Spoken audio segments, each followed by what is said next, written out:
Entry करने की सोच नहीं रहे हैं ना सर?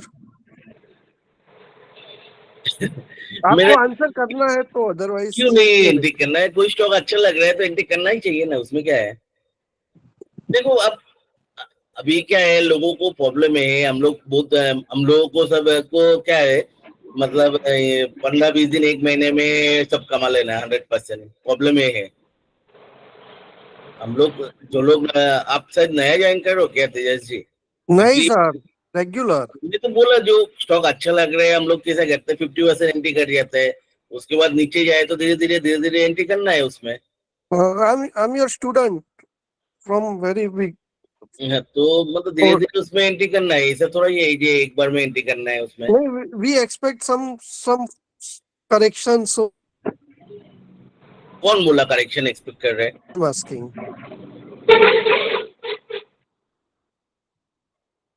तो मैंने बोला करेक्शन एक्सपेक्ट कर रहे हैं, मैंने बोला हम पिकेशन ले रहे।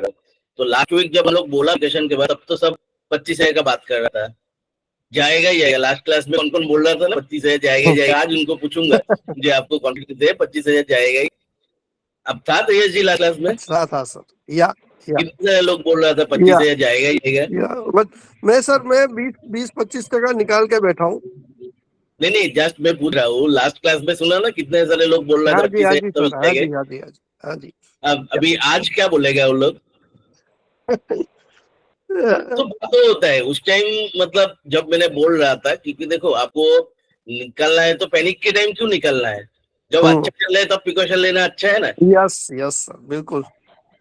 मैंने बोला था चलो मैं रॉन्ग भी हो सकता हूँ, कुछ भी हो सकता है, मेरे को लग रहा है और अभी भी मैं कॉन्फिडेंस हूँ कि ऊपर जाएगा थोड़ा सा, लेकिन हम लोग जो बोला था वैसे ही हुआ या नहीं? यस सर, बिल्कुल। स्मॉल कैप का क्या बोला था मैंने? 16,600 समथिंग पे, जहाँ पे हाई है वहां से नहीं, करेक्शन एक्सपेक्ट। उससे नहीं बोला था। चलो स्मॉल कैप का एनालिसिस देके चालू करते हैं, क्योंकि हमारे लिए स्मॉल कैप सब है भगवान है स्मॉल कैप, बाकी तो निफ्टी विफ्टी चलते रहते हैं। यस। देखो अभी स्मॉल कैप का मैंने क्या बोला था? मैंने बोला था देखो ये जो बड़ा करेक्शन चालू हुआ था कहाँ से दिख रहा है सबको? हाँ। बड़ा करेक्शन कहाँ से चालू हुआ था? मैंने क्या बोला? स्मार्ट इन्वेस्टर कोई जगह से बड़ा करेक्शन हो रहा है, मतलब स्मार्ट इन्वेस्टर उस जगह से निकाला, क्योंकि हमारा आपका बाइंग से कुछ तो होता नहीं है। बड़ा करेक्शन मतलब वो बड़ा रेजिस्टेंस जनरली क्रॉस करने के टाइम वो कंसोलिडेट करते हैं। अगर कंसोलिडेट नहीं किया, वो क्रॉस करने के बाद जरूर कंसोलिडेट करेगा। यही है ना हमारा जो कि मैंने एक ही आप लोगों को बोलता हूँ, क्या कहते हैं उसको, प्राइस एक्शन। एक ही बोलता हूँ ना, ज्यादा तो नहीं बोलता हूँ ना। जो मेरा प्राइस एक्शन में आप लोगों को सिखा है इतना दिन से, क्या सिखा है उसमें? ब्रेकआउट के पहले करेक्शन या ब्रेकआउट के बाद जो है ब्रेकआउट लेवल पे करेक्शन? सर गलत बोल रहे हो आप, वही रट रहे हो। मैंने बोला ब्रेकआउट से पहले कंसोलिडेशन हो तो फिर वो सीधा जाएगा, अदरवाइज ब्रेकआउट होने के बाद कंसोलिडेट मैंने करेगा। ये बोला कि कोई भी जगह देख, मैंने से उसमें जाता हूँ, आप लोग सिर्फ इतना करने के बाद भी कुछ सीखते नहीं हो।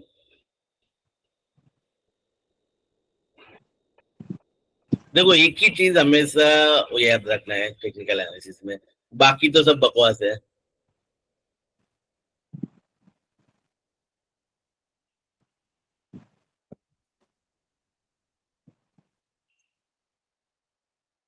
देखो क्या होता है, कोई भी जगह से मार्केट में बड़ा मूव चालू हो रहा है, बड़ा मूव चालू हो रहा है मतलब क्या है? वही तो बोलो सर। सपोर्ट हो गया दादा। अरे कहाँ सपोर्ट हो गया?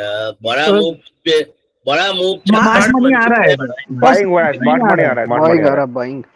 कोई स्मार्ट इन्वेस्टर या तो स्मार्ट मनी उस जगह से एंट्री किया, सही है ना? क्योंकि आपका मेरा बाइंग कितना आता है, हम लोग कितना ज्यादा से ज्यादा लाखों 2 लाख करते हैं, उससे ज्यादा तो नहीं है ना। उससे कोई स्टॉक हिलता भी नहीं है, आप समझो। तो कोई भी चीजों का बड़ा बाइंग आ रहा है मतलब स्मार्ट मनी उस जगह से एंट्री किया। तो स्मार्ट मनी आपके और मेरा जैसे सेंटिमेंट में नहीं करते, वो लोग बहुत कैलकुलेशन के बाद ही कोई जगह पे एंट्री करते हैं, ठीक है?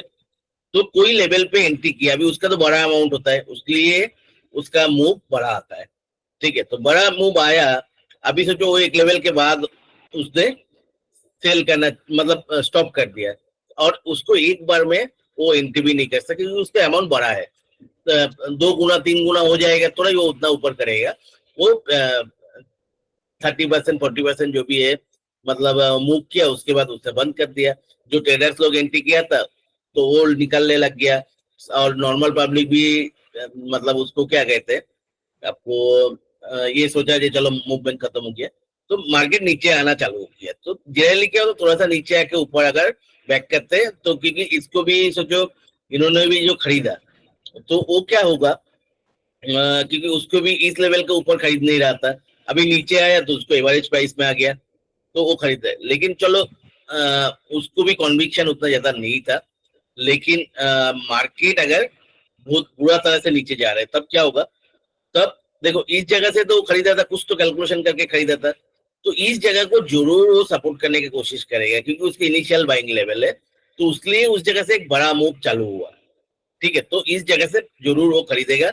अगर मार्केट को चलो ऊपर नहीं भी जाना है तो थोड़ा सा बाउंस तो देता ही है, तो ये जगह एज ए सपोर्ट वो काम करते हैं।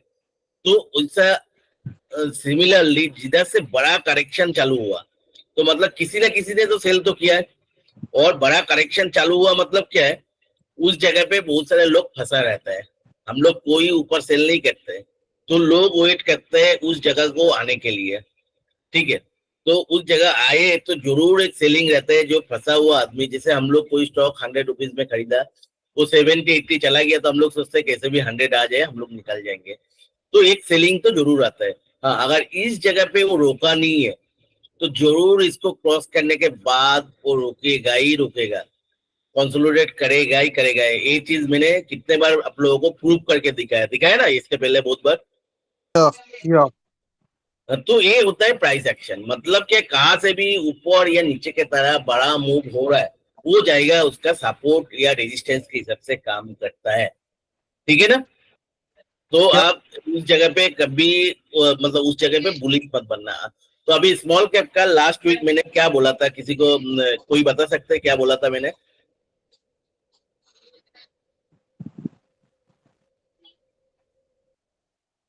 तो बोलो तो सही, कोई क्या बोला था मैंने? दादा प्रिकॉशन लेने के लिए बोला था। नहीं आ रही, कुछ भी नहीं आ रही, आवाज नहीं आ रही बेटा। लास्ट हाई पे जो लोग फंसे हैं वो बेच रहे हैं अभी कंसोलिडेट। अरे बोला था कि कंसोलिडेशन हो सकता है, यहाँ पर कंसोलिडेशन हो सकता है। बोला था मैंने, बोला था जी इसको तो एक क्रॉस कर गया, लास्ट वीक को ऐसा बोला था जी, इसको तो एक क्रॉस कर गया। हाँ, तो इसके बाद मेरे को जो लगता है पुराना हाई के आसपास आएगा, पुराना हाई के आसपास आके इस लेवल तक एक करेक्शन आएगा, और इस जगह पे अभी 1-2 वीक कंसोलिडेट करेगा, उसके बाद देखेंगे ये कैसे ऊपर जा रहे हैं। सही बोला था ना मैं? ऐसा बोला था ना, शायद पुराना हाई जो है Yes, yes, उस yes. जगह तक आएगा, ऐसा बोला था ना? क्या बोला था? Yes, जब yes, याद है sir. आपको? अरे सर कोई तो बोलो, किसी को याद नहीं है? किसी को याद है या नहीं? बोला था दादा, आपने बोला था ये। हाँ, क्योंकि इसको क्रॉस कर गया, और इस जगह पे देखो कोई भी स्टॉक को कितना भी स्ट्रेंथ होता है तो वो 2-2 स्टिक करेक्शन को क्रॉस नहीं कर सकते ऑल टाइम। तो इसका इतना डिस्टर्बेंस हो रहा है।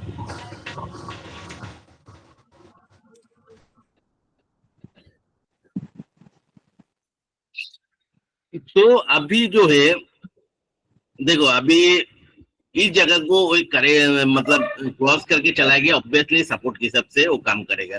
तो ऑब्वियसली देखो पुराना हाई पे आसपास आया, उधर से करेक्शन चालू हुआ, तो अभी मेरे को लग रहा है अभी भी 1-2 वीक तो ऐसे ही चलेगा, इस जगह तक आएगा या तो शायद इस जगह तक आके 16,000 का लेवल तक एक बार आके इधर ऊपर नीचे करके उसके बाद निकलेगा। तो अभी मतलब मेरे को नहीं लगता है 1-2 वीक कोई मूव, बड़ा मूव आएगा, ठीक है। जो देखो मार्केट में तो कभी भी कुछ भी हो सकता है, लेकिन प्राइस एक्शन की हिसाब से मैंने जो गेस किया था, ठीक है, तो देखो वो तो लाके मिल गया। लेकिन प्राइस एक्शन जो होते हैं हम लोग, हमारा रूल के बाहर नहीं जाता है, क्योंकि स्टिप मूव को स्टिकली उसके ऊपर गया तो उस जगह पे कंसोलिडेट करेगा ही करेगा। हाँ, तो ऑब्वियसली मेरे हिसाब से 16,000 का लेवल के आसपास आए, ये हमारे लिए अपॉर्चुनिटी है। क्योंकि हम लोग बोला जो कोई करेक्शन या तो करेक्शन के बाद जो मूव आ रहा है, हम लोग जिस दिन ये बड़ा करेक्शन आया था, वो फैन लगा दो प्लीज अब तो घुमाने आप के अपनी बाद बात कर रहे हो, छोटा प्लीज फैन। म्यूट करके करो, मैं तो नहीं तो निकाल दूंगा क्लास से।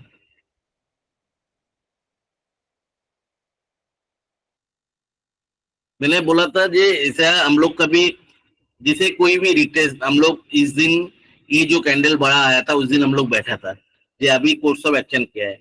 मैंने सबको क्लियर कट उस दिन बोला था जे आप लोग अभी निकालो मत, बाउंस तो आएगा, कोई भी करेक्शन हो बिना बाउंस का नहीं हो सकता है।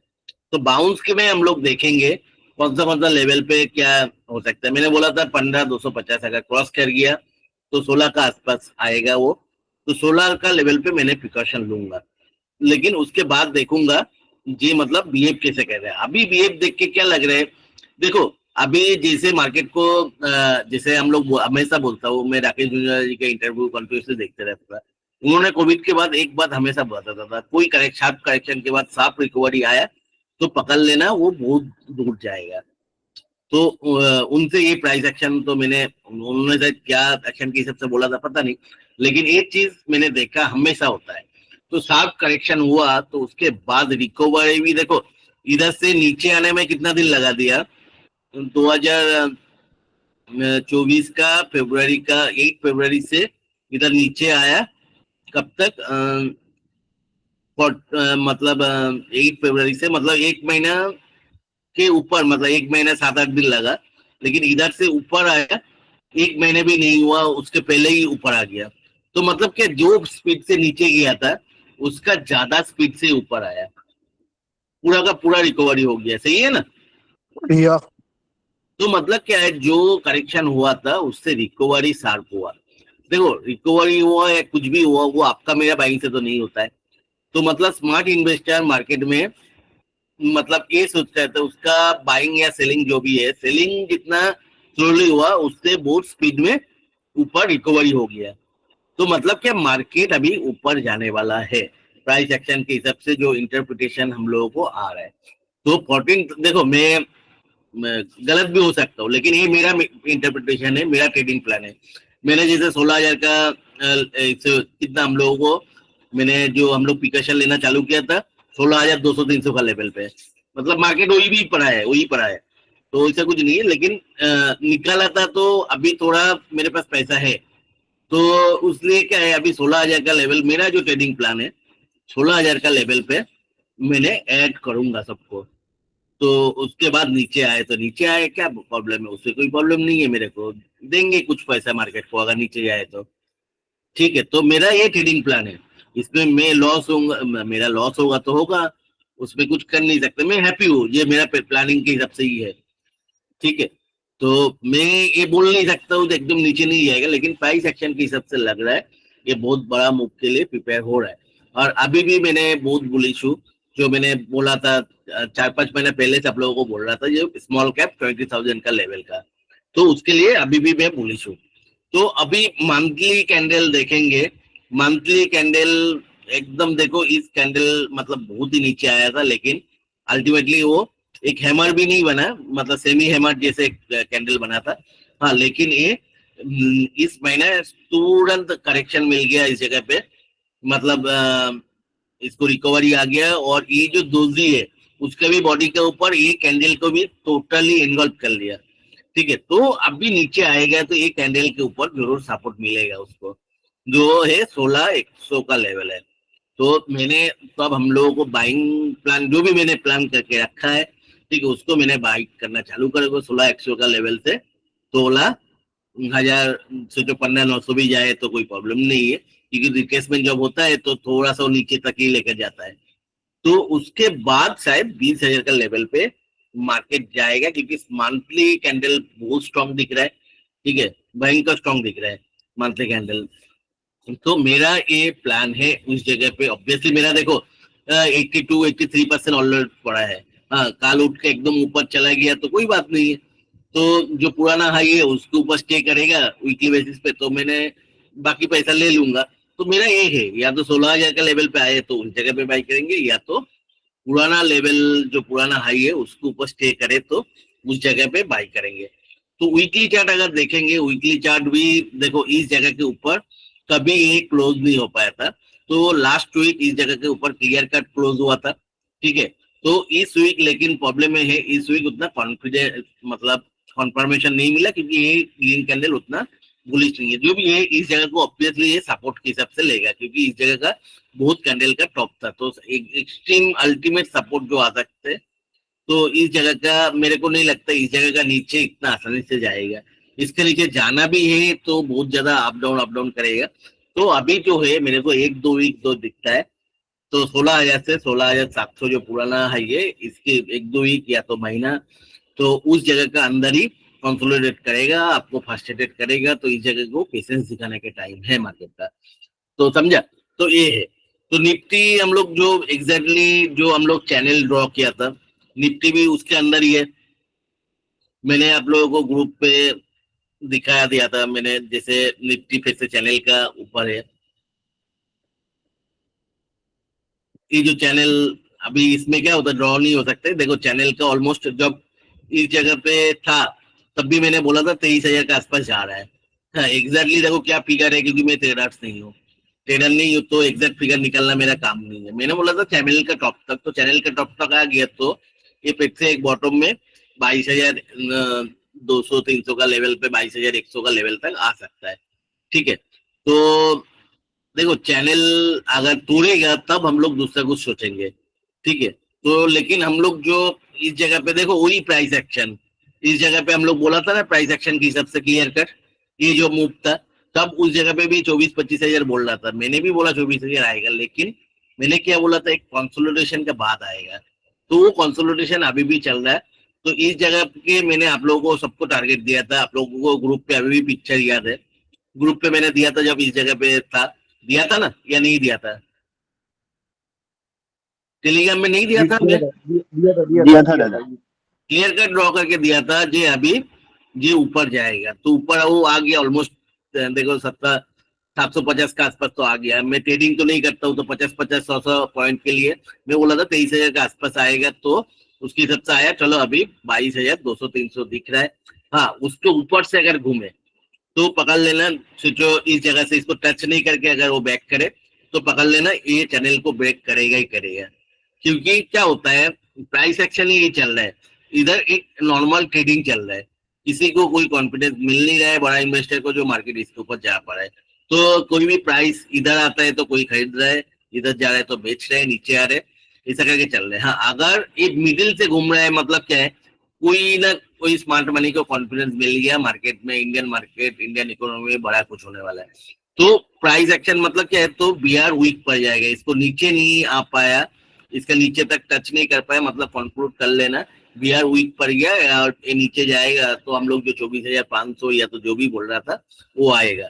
देखो अभी भी मेरे वो तो 24,200-300 का लेवल है, वो भले स्लोली लेकिन वो जा रहा है। इधर भी वही डोजी के ऊपर ये अभी भी ट्रेड कर रहे हैं, तो कभी भी बड़ा मूव आ सकता है। तो मेरा जो जस्ट मेरा है, मेरे को जो लगता है 22,000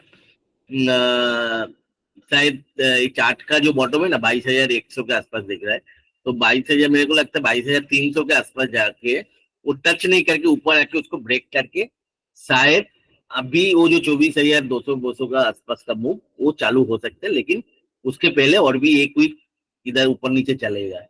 तो देखते हैं क्या होगा, ठीक है। तो मेरा ये पर्सनल वो है। ऑब्वियसली डेली चार्ट बहुत अच्छा नहीं लग रहा है। देखो जो भी है, एक डेली चार्ट इस जगह पे अगर प्राइस एक्शन के हिसाब से बोलूंगा तो बहुत ही खराब है, क्योंकि देखो इस जगह पे एक फॉलिंग वेज मतलब अपर वेज, उसको क्या वेज बोलते पता नहीं, जो भी एक वेज टाइप का बनाया था उसको ब्रेक किया था, अभी उसको रिटेस्ट किया। तो जनरली रिटेस्ट करने के बाद बहुत ही सीवियर प्राइस एक्शन आता है, ठीक है। तो देखते हैं क्या हो सकता है। अभी क्या है, जो भी है मतलब मार्केट उतना ओवरबॉट था नहीं, तो मैंने उतना डर नहीं रहा हो, ठीक है। तो ज्यादा से ज्यादा आएगा, तो इस जगह से एक शार्प अपमूव था, तो उतना तक 22,300, मेरा 22,300 बोलने का मतलब ये है क्योंकि इस जगह से एक शार्प प्राइस एक्शन है, तो इसलिए मैंने बोल रहा हूँ तो 22,300 शायद इधर से फिर से ऊपर की तरह जा सकता है। लेकिन ये प्राइस एक्शन के हिसाब से देखोगे मतलब भयंकर खराब ये लग रहा है। एक अपवर्ड वेज जो है वो ब्रेक करके उसको रिटेस्ट किया, ठीक है। तो रिटेस्ट करके इस जगह पे एक मतलब क्या कहते हैं इसको एग्जैक्टली, मतलब आप वो तो नहीं बोल सकते हो जो इवनिंग स्टार जो बोलते हैं, लेकिन प्राइस एक्शन ऑलमोस्ट उस जैसे बन रहा है, ठीक है। मैं इसलिए इतना वो नहीं है क्योंकि ये ऑलरेडी मतलब 60 का नीचे ही है, तो 57 के आसपास से जनरली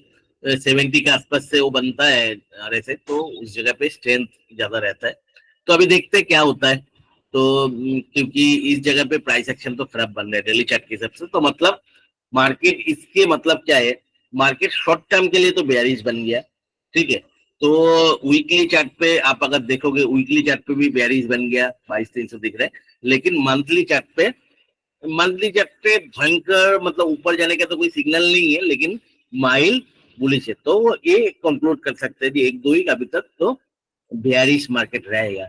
अभी देखते हैं चैनल के नीचे के आके कैसे बिहेव करते हैं, तो उसके हिसाब से तो मतलब अभी देखो स्मॉल कैप तो अब लोग नेक्स्ट वीक के लिए क्या कंक्लूड कर सकते हैं, स्मॉल कैप शायद 16,000 की तरह जानी चालू कर देगा, तो उतना अच्छा तो होगा नहीं। और निफ्टी भी स्लाइटली बेयरिश रहेगा, 22,300 तो आएगा लग रहा है, ठीक है। तो और 1-2 वीक शायद यही कंसोलिडेशन में 22,300 ब्रेक करने के बाद अगर ब्रेक किया तो चैनल का जो बॉटम 22,000 से 22,100 लेवल तक उसको लेवल ब्रेक करेगा, तो उसके बाद प्रॉब्लम आ सकता है। लेकिन मेरे को नहीं लगता है ब्रेक करेगा, या तो 22,300 का नीचे जाएगा, ठीक है।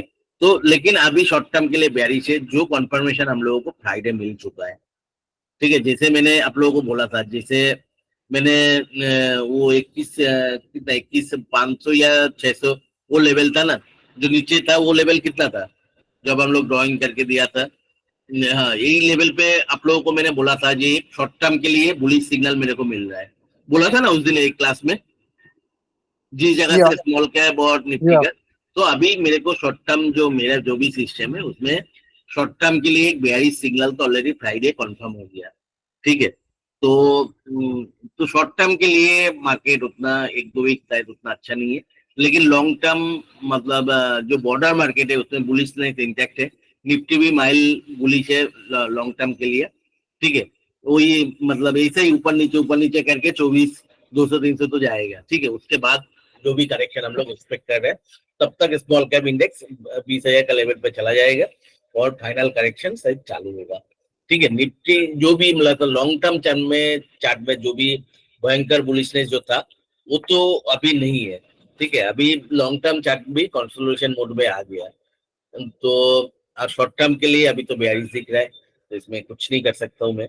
मेरा जो भी एनालिसिस है मैं दे दिया, ये जो बेयरिश थे इसको मैंने यूज करूंगा। और स्मॉल कैप का मतलब इंडेक्स 25,000 का आसपास मतलब 16,000 के आसपास आया तो मैं तो लूंगा, जो होगा देखे जाएगा। उसमें क्या है, मार्केट यही होता है, गैम्बलिंग ही होता है। आप अगर रिस्क नहीं ले सकते तो कुछ नहीं होगा। चलो बैंक निफ्टी जो है, बैंक निफ्टी भी यही एक मॉर्निंग चल, लेकिन बैंक निफ्टी का क्या है, इस जगह पे एक मतलब अच्छा खासा स्ट्रॉन्ग सपोर्ट है, लेकिन एक्चुअली ब्रेकआउट सस्टेन नहीं कर पाया इसके ऊपर। ब्रेकआउट तो दिया, देखते हैं अभी ये जोन एक सपोर्ट जोन है, जिस जोन के ऊपर तो अटली 48,100, तो 48,100 तो ये आएगा, तो बैंक निफ्टी पे बहुत ज्यादा करेक्शन होगा तो 47,800 मैक्सिमम टू मैक्सिमम, उसके नीचे मेरे को दिखता नहीं है, ठीक है। तो अभी उसके नीचे जाएगा तो जाए, मतलब कुछ तो कर नहीं सकता हूँ, लेकिन मेरे को बहुत ज्यादा एक्चुअली जो करेक्शन जो भी होगा ये बॉर्डर मार्केट के लिए कंसोलिडेशन टाइप का करेक्शन होगा, जो एक लास्ट मतलब ऊपर जाने के पहले एक रिट्रेसमेंट टाइप का होगा। इसको मेरे हिसाब से इसको यूज करना चाहिए, अभी देखते हैं क्या होगा, ठीक है। तो लेकिन देखो उसके बाद अगर नीचे जाए तो मेरे को बोलना मत, ये देखो मार्केट में कुछ भी हो सकता है, ठीक है। तो लेकिन मैं लूंगा, ये मेरा ट्रेडिंग प्लान है, क्योंकि मैं प्राइस एक्शन के हिसाब से मेरे को जो भी लग रहा है स्मॉल कैप सब गिरने के बाद जो स्पीड से गिरा उसका ज्यादा स्पीड से ऊपर आया, तो ज्यादा स्पीड से ऊपर आया मतलब अभी भी मार्केट में जो स्मार्ट मनी है जो भी है वो बुलिश है, ठीक है। क्योंकि अभी मैंने तो जितने को जानता हूँ किसी ने हिम्मत करके बाई नहीं किया है ये आप मूव पर। आप लोग भी सच में बोलो कितना आदमी बाई किया नीचे से? नहीं किया। ये जो साफ रिकवरी मूव होता है इसमें किसी ने हिम्मत नहीं जुटा पाता है। या ट्रू सर, हाँ, ट्रू सही है सर, नहीं होता है हिम्मत। दादा हिम्मत कल नहीं जुटा पाता है कोई। हिम्मत जुटाना बहुत बड़ा बात होता है सर। दादा हिम्मत तो होती है लेकिन फंड नहीं होता उस समय सब, क्योंकि पूरा मार्केट में लगा रहता है उस समय। हमेशा बोला, सर, हमेशा फंड एटलीस्ट 5% फंड तो रखना। नहीं सर, फंड हो रहा है फिर भी हिम्मत नहीं हिम्मत होता नहीं है। होता है। फंड तो खाना खा से हो ही जाता है। सही जाता है, सही है। लेकिन मैंने कब बाइंग किया? आप लोगों को तो दिया। सबसे ज्यादा बाइंग कौन सा डेट पे किया? आप लोगों को तो मैं एविडेंस भी दिया ना। या ट्रू ट्रू। मैंने 20-21 तारीख को सबसे ज्यादा बाइंग किया था। देखो मेरा जितना बाइंग डेट आ रहा है सब 20-21 को ना। तो जो बाइंग किया सबके सब 15-20% तो मिल गया है। सर आपने आपका पोर्टफोलियो भी शेयर किया था सर। 20, 21, 24 तारीख को आपने बाई किया था। हाँ, 24 तारीख को भी आपने बाई किया था। हाँ, लेकिन मैक्सिमम बाई किया देखो जो आ रहा है वो शायद 22 तारीख को होगा। 22 तारीख को मैक्सिमम हुआ था। 21-22 तारीख को, क्योंकि उस दिन क्या हुआ था, स्मॉल कैप का 22 तारीख का लेवल किया था। मैं आपको बोलता हूँ,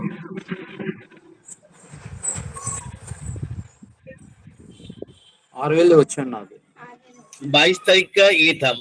22 तारीख ये वाला था। 21 तारीख सबसे ज्यादा होगा ये वाला, जो एक्चुअली का एक इवनिंग स्टार जैसे मिला था इस जगह पे। इवनिंग स्टार बोलो, मॉर्निंग स्टार जैसे। देखो लोअर ये जो लो दिया था उसके ऊपर एक लो मतलब हायर लो हम लोगों को मिल गया था। तो इस जगह को मैंने बाइक किया तो इधर से देखो आ गया ना बहुत ज्यादा। और इस क्यों ये दोनों डेट को, क्योंकि इस जगह पे देखो हाई को भी क्रॉस किया तो एक हायर हाई का भी कंफर्मेशन मिला था। जो भी है मेरे को इतना तो बेनिफिट मिला ना जो भी खरीदा। तो अभी क्या है, जो भी स्टॉक मेरा सोचो, ऑब्वियसली मैं भी इस जगह पे ऊपर जा रहा था, मैं भी इथियोपिया में था, मैं भी खरीद रहा था, लेकिन मैं उसके लिए पैनिक नहीं किया। जो भी स्टॉक ये जोन पे खरीदा, ये जोन पे खरीदा, सब लॉस में था। तो मैंने सबको रिकवर करके मेरा लेवल पे लेकर आया। उस जगह पे मेरा एक्सपोजर कम कर दिया, समझे? मैंने इस जगह पे बाई करके इस जगह पे आके मेरा एक्सपोजर कम किया थोड़ा। तो अभी कुछ भी हो जाए मेरे को कोई फर्क नहीं पड़ेगा। तो देखो आप लोगों को मैं ऐसा नहीं कि कुछ कोई बाकी जैसे मतलब टेलीग्राम ग्रुप पे होता है या तो फेसबुक ग्रुप मतलब व्हाट्सएप ग्रुप पे होता है, जब मार्केट बराबर हो जाते तब बोलता है मैं बाई किया। लेकिन मैंने पहले इसी दिन मैंने मीटिंग लेके बोला था ना मैं तो बाई करूंगा। अभी मैंने इस दिन भी थोड़ा किया था उसका, मेरे को इस दिन भी मैंने थोड़ा बहुत किया था, उस दिन भी आप लोगों को बताया था, और बाद में बाकी इस जगह पे किया था। तो उस दिन का भी मैंने निकालता हुआ एक दिन ढूंढ के। एक्चुअली मेरा अकाउंट एक अकाउंट मेरा ब्लॉक हो गया और एक अकाउंट है, ठीक है चलो। तो उस ICICI डायरेक्ट में क्या KYC का चक्कर चल रहा है पता नहीं, मेरा एक 50 लाख वाला अकाउंट ब्लॉक होके पड़ा है। तो जो भी है मतलब अभी उसके पहले ब्लॉक होने के पहले जो भी प्रिकॉशन लेना है ले तो लिया। तो देखेंगे अभी जो खुलेगा, बोलते हैं 2-3 दिन में खुलेगा। KYC पूरा कर दिया तब भी खुल नहीं रहा है अभी भी। तो जो भी है दूसरे अकाउंट में तो खुला है। तो बाकी तो मैंने मतलब थोड़ा सा इस जगह पे भी किया था और इस जगह पे लिया, तो इतना तक तो आ गया। तो मेरा तो मतलब जो इस जगह को मतलब 16,200-300 का लेवल पे मैंने इस जगह को थोड़ा सा यूज करके थोड़ा सा एक्सपोजर सब में कम कर दिया है। मतलब देखो ऐसा नहीं ये स्टॉक निकल रहा है तो सारे स्टॉक निकाल लो, ऐसा कुछ नहीं है। मैं स्टॉक में जो एक्सपोजर था उसमें जो इस जगह पे जितना लिया था इस जगह पे वो एक्सपोजर कम कर दिया। तो मतलब मेरा 15-20% करके जो करेंट पोर्टफोलियो उसके एक्सपोजर कम कर दिया। चलो अभी आप लोगों को कुछ बोलना है? देखो मार्केट में क्या होता है, हमेशा प्लानिंग के साथ चलना चाहिए क्योंकि मार्केट हमारा हाथ में नहीं है।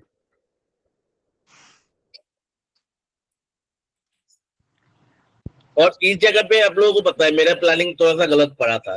लेकिन प्लानिंग गलत पड़ा था तो उसका मतलब ये नहीं है जी उसमें आप पैनिक कर जाओ। तो प्लानिंग गलत पड़ेगा तो आपको तो पता है मैंने इस जगह से इसलिए मैंने उसको भरपाई करने के लिए इतने सारे चीज मेरे को करना पड़ा। दादा आपने जो बाइंग किया था, आप बोले वो मॉर्निंग स्टार जैसा दिखा, तो उसके नेक्स्ट डे को आप बाइंग किए कि आपको दिन में कभी तो पता चला कि लोअर विक बन रहा है? पे बाई किया। हाँ, तो मैंने देखो 20, 21, 22 मेरा 3 बाइंग का देखना।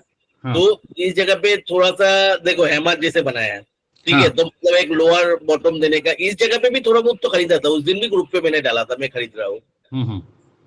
तो इस जगह पे भी थोड़ा सा बाइक, लेकिन इस जगह पे थोड़ा सा तो टेंशन तो था, तो थोड़ा सा पैसा था जो था। इस जगह पे देखो क्लियर कट इस जगह पे हुआ तो हम लोग क्या बोला आप लोगों को, आप ट्रेंड किसको कहता है जिसमें हायर हाई हायर लो दे रहे हैं। तो इस जगह पे जैसे गैप अप खुला तो हायर हाई का तो कंफर्मेशन मिल गया ना। हाँ। तो हायर लो का जो इस जगह पे हायर लो मतलब ये अप ट्रेंड में कन्वर्ट हो गया। बराबर। एक्चुअली मेन रिटर्न जो मिला ये वीक में मिला हम लोगों को। ये जो वीक है वो इस वीक में तो 4 कैंडल था, तो ये जो वीक है ये वीक में एक्चुअली 10% चल गया पोर्टफोलियो ओवरऑल। तो मेन मूव को मैं ले पाया जो भी है। ये सर ये आप बोल रहे हैं हायर हाई कंफर्म हुआ, वहां पे ऊपर बोला हायर लो कंफर्म हुआ, उसके ऊपर एक सेलिंग का कैंडल्स है, तो वहां से ट्रैप होने का डर लगता है कि नहीं लगता? लेना पड़ेगा ना। मैंने तो क्लियर कर बोला था 15,250 एक चांस है, उसको अगर क्रॉस नहीं करेगा तो, लेकिन वो रिच लिया था, उसके नीचे आया ही नहीं ना, सेलिंग जैसे उतना बना नहीं है। ये भी इस दिन भी आप देखोगे, इस दिन भी एक्चुअली तो ये प्लस में ही था। हाँ, या भले कैंडल रेड है, इसका कंफर्मेशन कैंडल मिलता था तो थोड़ा हल्का करना पड़ता था, उसमें कुछ नहीं है। 15,250 मैंने बोला था इस दिन का जो क्लास किया था सबको पता है। मैं बोला था 15,250 लेवल ऑफ वॉच, लेकिन उसके साथ मैंने ये भी बोला था जे मेरे को लग रहा है शायद 16 आ जाए। और एक बात बोला था, मैं अभी भी बहुत बुलिश हूँ इस कैंडल का दिन पे। मैंने बोला था रात में एक अर्जेंटली आप लोगों को लेके बैठा था, लोग पैनिक कर रहा था, मैंने बोला था अभी भी मैं बहुत बुलिश हूँ 20,000 के लिए, बोला था ना। बोला था। तो मतलब उसलिए मैंने इस जगह पे क्या होता है तो हाथ पकड़ के ही बैठा रहना होता है और कुछ नहीं है। तो मेरे को पता नहीं था उसका नेक्स्ट वीक देखो, उस जगह पे अगर पैनिक में निकल जाता था जो 10% जो मूव मिला जिस वीक को तो मिस हो जाता था ना। तो मार्केट में उसने कभी भी इसलिए मतलब वो पकड़ ले नहीं रहा है ये होगा, क्योंकि ये क्या होता है इधर से शार्प उठा, तो मेरा कभी ना कभी बिलीव था जब इतना शार्प उठ रहा है इधर से करेक्शन तो नहीं होगा। दादा एक चीज बताइए, जैसे आप ये निफ्टी स्मॉल कैप का इंडेक्स आप दिखा रहे हो कि 15,000-15,500 के नीचे पे आपने बाई करा, तो आप ये इसका फ्यूचर खरीदते हो या स्टॉक की बात कर रहे हो? स्मॉल कैप इंडेक्स का फ्यूचर क्या होता है, और मैं ट्रेडिंग नहीं करता हूँ, सबको पता है। नहीं आपको तो पता ही है ना, ट्रेडिंग नहीं करता हूँ राजीव जी। नहीं आई एग्री। तो आप इसका क्या, जैसे आप मान लो निफ्टी स्टॉक लिया था ना, जो स्टॉक लिया उसका भी आप लोगों को बोला क्लियर कट, मैंने स्क्रीनशॉट भी दिया जो बाई किया, इसके बाद एक उससे नाले का क्या है। नहीं मैंने आपका वो पिछले वाला वीडियो या वो देखा था, उसको ही मैंने एवरेज आउट किया। अच्छा गॉट इट। आपने स्टॉक खरीदा, this is what you want to say? हां, स्टॉक ही खरीदा। स्मॉल कैप का फ्यूचर आता है, फ्यूचर आए भी तब भी मैंने फ्यूचर में नहीं करता हूँ। फ्यूचर ऐसा एक इंस्ट्रूमेंट है जो आपको कभी भी रास्ते में बैठा सकता है, तो इंस्ट्रूमेंट में क्यों काम करना है मेरे को। ज्यादा से ज्यादा खरीदूंगा तो ऑप्शन खरीदूंगा, उससे ज्यादा तो कुछ नहीं है। नहीं गॉट योर पॉइंट, ठीक है दादा। मेरे को रास्ते पे बैठने वाला रिस्क नहीं लेना है। फ्यूचर ऐसे एक चीज है जिसको मैंने कभी हाथ नहीं लगाऊंगा। बोलिए। दादा आपसे एक ओपिनियन चाहिए था। जैसे हम लोग बात करते हैं ना कि जहाँ पे या तो करेक्शन या फिर कंसोलिडेशन का संभावना है स्मॉल कैप इंडेक्स में, तो जैसे आपने बोला ऑप्शन का, तो क्या हम लोग उसको हेजिंग कर सकते हैं कि एक पुट का ऑप्शन लेके? वो तो बेकार का वो है। मेरा एक्चुअली मैं उतना इंटेलिजेंट नहीं हूँ जो एग्जैक्ट पॉइंट पे हेजिंग करो, नहीं कर सकता हूँ मैंने उतना टाइम। अब ऑप्शन का ना, अब अगर वो हेजिंग करने जाओगे मार्केट एक क्विक कंसोलिडेट करके ऑप्शन का प्रीमियम सारे चला जाएगा, समझा ना? वो पैसा आपको पानी में ही जाएगा। हाँ दादा। तो क्या फायदा है उसको? मेरा ना उतना बड़ा पोर्टफोलियो है 1.5 करोड़ का पोर्टफोलियो के लिए क्या हेजिंग करूं, क्या करूं? अभी तो दादा अभी तो सिंथेटिक प्रीमियम ऐड होने लगते हैं, पता नहीं क्या क्या लोगों को मारने के लिए फंडे बनाए हुए हैं इन लोगों ने, और फिर भी लोग करते हैं ऑप्शन। मतलब मुझ पे पढ़ना नहीं चाहिए मेरे हिसाब से। आप लोगों को सबको पता है मैं ट्रेड करता हूँ तो महीने में 1-2 ही करता हूँ, और वो भी ऑप्शन पे। मैंने जैसे आप लोगों को बोलता हूँ, मेरे को ये लॉन्ग टर्म के लिए मतलब ये करेक्शन, आपको तो पता ही है दीपक जी मेरा क्या स्ट्रक्चर होता है और कैसे मैंने देखता हूँ। मैं कल आप लोगों को क्लास में भी बताया था ना, ये मेरे को निफ्टी का शॉर्ट टर्म के लिए तो कंफर्मेशन मिल गया। सही है, एग्जैक्टली यही बोला था ना आपको। बिल्कुल। तो और कौन सा जगह पे पोजीशन लेना है वो भी आपको पता है, बिल्कुल अगर नेगेटिव पोजीशन लेना है तो। बिल्कुल है या नहीं है, आपको पता नहीं है? सही है दादा। आपको तो क्लियर कट बोला पोजीशन लेना है तो कौन सा जगह पे मैं लूंगा, या तो आपको भी लेना है तो कौन सा जगह पे लेना लोगे आप। ठीक है चलो वो डिस्कशन अभी छोड़ो, वो तो बड़ा बन जाएगा। तो देखो अभी एग्जैक्टली देखो, हम लोगों को फ्राइडे जो कंफर्मेशन मिला उसके बाद ही वॉर का न्यूज ऐसा वैसा सब कुछ आने लग गया। तो सिस्टम तो सही है ना? बिल्कुल सही सर। तो ये होता है एक्चुअली आपको। तो मैंने वही महीने में ज्यादा से ज्यादा वही मेरा जो एकदम कंफर्मेशन आता है तब भी मैंने उसको मतलब एक मिलता है तो लॉन्ग टर्म के लिए नेक्स्ट महीने का दूर का ऑप्शन मैंने उससे लेके रखता हूँ, मतलब उस टाइम ही लेता हूँ। अभी भी नहीं लिया, तो देखते हैं अभी कब लेना है। अभी भी मेरा सिस्टम में नहीं आया। हाँ लॉन्ग एक शॉर्ट टर्म के लिए बेयरिश सिग्नल तो आया और मैंने आप लोगों को बता भी दिया, तो बेयरिश सिग्नल आ गया मार्केट में। अभी 15 दिन 2 वीक आप जैसे बोल रहे हैं ना दादा, ये लोग ऐसे ही लोगों को घुमाएंगे सारे तरीके से बैरिश करके, और फिर सीधा ऐसे भी वो करना है ना। मार्केट में अभी मतलब सबके सब नेगेटिव न्यूज बहुत है। एक वो म्यूनिटीज वाला टैक्स लगाया, अभी वॉर का न्यूज आ रहा है, लेकिन देखो उसके पहले ही हमारा सिस्टम तो मतलब बेयरिश सिग्नल दे दिया। तो इंडिया का डेटा तो बहुत अच्छा है, मतलब अपने यहाँ का डेटा तो बहुत अच्छा है अभी भी। जो भी है देखो, अगर मार्केट को ऊपर जाना है तो स्मार्ट मनी को भी सफिशिएंट क्वांटिटी चाहिए होगा, तो वो लोग हम लोगों को फास्ट रेट करके निकल के ही वो लोग करेगा अपना। बिल्कुल तो ठीक है चलो, और कुछ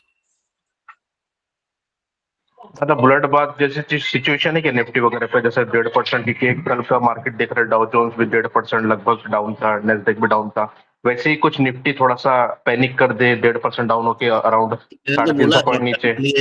देखो मैं तो एस्ट्रोलॉजर हूँ नहीं, मेरे को प्राइस एक्शन जो दिखा रहा है मैंने वो बता दिया आप लोगों को। सर हम लोग भी वेट करते हैं कि मार्केट अच्छा खासा टूट जाए तो हम लोग वहां पर इन्वेस्ट कर ले। तो 21,700 का आपको लेवल दिखता है 21,700 का? नहीं मैंने नहीं बोला, मैंने कौन सा लेवल, अभी तो 1 घंटा से 22,200 आप 22,200 का बात कर रहे हैं। 300 से 200 का लेवल, वो लेवल तो 22,000 का लेवल, लेकिन वो लेवल अगर वो जो वीकली चार्ट का चैनल है वो तोड़ेगा तो तब हम लोगों को सोचना पड़ेगा, लेकिन वो तोड़ेगा तब भी उसको रिटेस्ट करने के लिए आएगा, आप टेंशन मत लो। दादा एक रिक्वेस्ट है ना, एक गोल्ड के रिलेटेड कोई स्टॉक बताइए ना अगर आपको कुछ पता रहेगा, जो गोल्ड से डायरेक्टली प्रोपोर्शनल है, अगर गोल्ड ऊपर जा रहा है तो वो स्टॉक भी ऊपर जाए। मेरे को दादा ने बताया था वो डेक्कन गोल्ड माइन वाला, तो इसलिए मैं उतना साफ नहीं हूँ सर। कोई चीज ऊपर जा रहा है तो उसके हिसाब से स्टॉक, मेरा सिस्टम में जो स्टॉक्स आता है वही मैंने डिस्कस करता हूँ। उतना सोचने जाएंगे ना मार्केट में पागल हो जाएंगे सर, उतना कॉम्प्लेक्स मत करो मार्केट को। दादा आपने ही एक स्टॉक बोला था डेक्कन गोल्ड माइन का, वो 3-4 महीना पहले बोला था। हाँ बहुत है, और वो चला भी अभी। हाँ वही है ना, तो वो तो हम लोगों को सिस्टम जो ये चलने के बाद नहीं आता है। आपको अगर स्टॉक सही से फॉलो कर रहे हो आपको पहले ही स्टॉक मिल जाएगा। मैंने बाइंग किया था दादा, वो अभी कंसोलिडेशन था, अभी लास्ट ही गोल्ड चला, वो भी चला, बढ़िया चला। लेकिन गोल्ड को क्या लग रहा है, मैं फॉलो नहीं करता उतना, मेरे आप लोगों को पता है कमोडिटी मेरे कल तो कुछ कल कितना 74,000 का हाई दिया था कल फ्यूचर में। गोल्ड वापस थोड़ा नीचे आएगा दादा, $200 मेरे को तक लगता है नीचे क्योंकि आएगा। लास्ट जो कैंडल है ना भयंकर एक वो उसको क्या कहते हैं, एकदम शूटिंग स्टार जैसे कैंडल हुआ है ना। कल ही $100 नीचे गिरा था दादा, हाँ कल ही $100 नीचे गिरा था। 2431 हाई था, 2330 पे क्लोज हुआ है। मतलब अभी 2200 2150 के बीच में आएगा वापस वो। मेरे को लग रहा है 65,000 के आसपास आएगा। हाँ, और सिल्वर भी वापस 25.5 और 26 के पास में आएगा। चलिए, गोल्ड का मैंने उतना इंटरेस्टेड नहीं हूँ तो एक्चुअली मेरा घर पे इसका क्या बड़ा है टारगेट बता रहे हैं दादा, इसका अच्छा टारगेट बता रहे हैं गोल्ड का। मेरे ख्याल से 5-6 साल के अंदर तक ये 5 या 7 हजार तक $7 तक गोल्ड जा वैसा सकता है। नहीं होता है। गोल्ड पे कभी 5-6% के ऊपर रिटर्न नहीं मिलता है। गोल्ड हमेशा ऐसा ही होता है। गोल्ड देखो, बिल्कुल पहले आप 10 साल का अगर देखोगे 2012-13 2010 से देखोगे तो उस टाइम के क्या था, 12-13 हजार का लेवल पे था, 12 से 18 हजार का लेवल पे घूमता था। तो उसके बाद निकल के अचानक से वैसे ही कितने का आया था, 30-32 हजार का लेवल पे। वो अचानक से ऐसे ही 2-3 महीने में हो गया था। तो उसके बाद फिर से ऊपर नीचे वही रेंज पे घूमा, 35,000 से 25,000 के रेंज में। तो उसके बाद फिर से शूट होके अचानक से 3 साल पहले हुआ था ऐसा, शूट होके 50,000 का लेवल पे आ गया था, सही है ना। तो उसके बाद वही लेवल पे फिर से 3-4 साल चला, अभी शूट होके 75 का लेवल पे आ गया। तो मेरे को लगता है यही रेंज पे अभी फिर से 3-4 साल चलेगा। मतलब वो 60-65 जाएगा, फिर से 75 आएगा, ऐसे ही चलेगा। अभी जब लोगों ने बोलते हैं ना बहुत ज्यादा वो टारगेट वारगेट जब आपको मार्केट से मिलना चालू होता है ना, तब जानना वो टारगेट देके वो लोग निकलना चाहते हैं। सिल्वर में लोगों को चिपकाया था 1 लाख करके। हाँ, जब मार्केट वैसे ही हुआ था। मिलना चालू होगा ना, जैसे ऊपर जाएगा तब पता कर लेना कि ये क्योंकि वो लोगों को भी निकलना है ना जो ह्यूज इन्वेस्ट किया, उसको भी बेचने वाला चिपकाने वाला चाहिए ना। लेकिन दादा आपको क्या लगता है अभी थोड़ा सिनेरियो चेंज हो गया है? क्योंकि चाइना जो है, चाइना का सेंट्रल बैंक जो है वो लगातार मतलब आज से नहीं 3 साल से हैवी क्वांटिटी बाय कर रहा है गोल्ड का रिजर्व। तो मेरे को पता नहीं है। रशिया वॉर पे भी रशिया ने बहुत सारा गोल्ड बाई किया था। सही में मैंने गोल्ड या तो कोई कमोडिटी ट्रैकिंग नहीं करता हूँ मैं, क्यों गोल्ड का चार्ट देखा, उसका कहानी भी अलग है। एक्चुअली ये क्या था, ये साल मेरा मतलब दिसंबर में मेरा 10 इयर्स का एनिवर्सरी था। तो मेरा वाइफ बोला था एक अच्छा खासा मतलब एक ज्वेलरी देना है, तो मैंने बोला था ले लो दिसंबर में, तो उन्होंने नहीं लिया था। ठीक है, मेरे को बोला 2-2.5 लाख दे देना, मैं उसके हिसाब से खरीदूं। लेकिन उन्होंने क्या है, अभी इस महीने घर जाने वाला है मई में, तो क्योंकि उनको कलकत्ता का जो डिजाइन है वही पसंद है, तो मई में घर जाएगा तो बेचेगा। अभी क्या होता है, हर रोज गोल्ड का वैल्यू बढ़ता है, मेरे को वो परसेंटेज निकल लेते, ठीक है चलो इतना परसेंट बढ़ा तो तुमको इतना ज्यादा देना है पैसा, समझा। और उन्होंने वो बोलता है नहीं मेरे को गोल्ड का चार्ट देख के बोलो क्या होने वाला है, तो मैं हर रोज उनको बोलता हूँ ये गोल्ड नीचे आएगा, गोल्ड ऊपर ही जाता है। तो ये है ये कहानी गोल्ड का, मेरे को चार्ट देखने का और कुछ नहीं है, समझे। हाउस वाइफ भी स्मार्ट हो गए दादा आपके तो वो भी चार्ट पे निर्भर कर रहे हैं अभी। नहीं, वो तो मतलब मेरे को घर में जीना मुश्किल है, बोलते चार्ट देख, तुम क्या देखते हो चार्ट, मेरे को बोल ही नहीं पा रहा, हर रोज बोलते हो गोल्ड नीचे आएगा ऊपर ही जा रहे तो प्रॉब्लम नहीं है, उन्होंने डेफिनेटली गोल्ड बहुत ऊपर चला गया। हाँ, एक्चुअली मैंने उनको बोला था आप बुक कर लो, इधर से ही ले लो, उन्होंने बोला नहीं मेरे को कल मैं जाऊंगा उस टाइम ही मेरे को लेना है। तो उनको तो 10,000 ऊपर चला गया, तो उसके हिसाब से वो परसेंटेज निकाल लिया, जितना पैसा तुमको ज्यादा देना है मेरे को, तो उनको कुछ नहीं है, लेकिन मेरा पैसा ज्यादा जा रहा है उसके लिए, जो भी है चलो। वो तो ये है रीजन मेरे को गोल्ड का चार्ट देखने का, और कुछ नहीं है। तो सर लास्ट 12-13 साल में अगर आप देखो तो गोल्ड ने कोई भी रिटर्न नहीं दिया है। 2011 में $2,000 के आसपास था, अभी जाके वो गोल्ड का रिटर्न हमेशा से आप पुराना आप 50 साल के भी डेटा निकाल लो, 6-7% के ऊपर रिटर्न नहीं है गोल्ड में। नहीं वो बात सही है, बट मैं बोल रहा हूँ 2011 से अगर आप देखोगे, अगर 2011 का हाई देखोगे तो $2,000 का तब 15,000 रुपया था 2011 में, 15,000 से अभी 72,000 है, तो मतलब रिटर्न कहाँ नहीं दिया। नहीं 2011 में $2,000 था सर, मतलब मैं डॉलर्स में देख रहा हूँ तो रुपी में भी वैसा ही होगा। हाँ, और अभी नहीं जाके सर, ब्रेकआउट दिया है करीब करीब 13 साल बाद। उतना तो पता नहीं मेरे को, जितना पता है 2010 का में मतलब वही $1100 के आसपास था, 15-16 हजार था। अभी तो ऑफ लेट दादा, ऑफ लेट ही गोल्ड 2013 में जो पता है, 2013 में मैंने देखा था क्योंकि मेरा शादी का टाइम था, उस टाइम कितना 32-33,000 था। लेकिन 10 का आप बोलोगे, 10 में तो वो 15-16 हजार ही था। 11-12 हजार था दादा, उस समय मैं गोल्ड लोन कंपनी में काम करता था। हाँ, तो 11-12 हजार रुपए का रेट था पर तोला, पर 10 ग्राम्स। तो ऐसा ही होता है गोल्ड में, आपको 6% का रिटर्न नहीं होता है। आप वर्ल्ड वाइड नहीं देखो, इंडियन प्रोस्पेक्ट में देखो 6% को यहाँ से रिटर्न है। कोरोना से पहले भी दादा 25,000 26,000 ही था। हाँ, उस बार एक फाइनल नहीं, उस टाइम कोरोना का टाइम 50,000 आया था। पहले की बात कर रहा हूँ, 2019 की बात कर, 2018 की बात कर रहा हूँ। अभी गोल्ड में करके हम लोगों को जो स्टॉक है वो डिस्कस कर लेते। चलो, कौन सा स्टॉक करिए। पहले स्टॉक था शायद कौन सा वाला? सर एक था JP power. Let's start with JP power. JP power, देखो जेपी पावर में अभी डेटा आप बोलोगे, डेटा अभी भी उतना अच्छा नहीं है। पर दादा चार्ट अच्छा लग रहा है वैसे इसका, अभी चार्ट बहुत ही अच्छा है। तो मतलब आप देखोगे, मतलब इसने, चलो ये क्या है, कुछ तो खराब इस जगह से हुआ था, तो नीचे गया था, इस जगह पे बाउंस मिला था, ठीक है। तो उसके बाद वो लॉन्ग टर्म के लिए कंसोलिडेशन में चला गया था। अगर आप देखोगे मेनली इस जो ये जो जोन है, थोड़ा गलत है, सॉरी,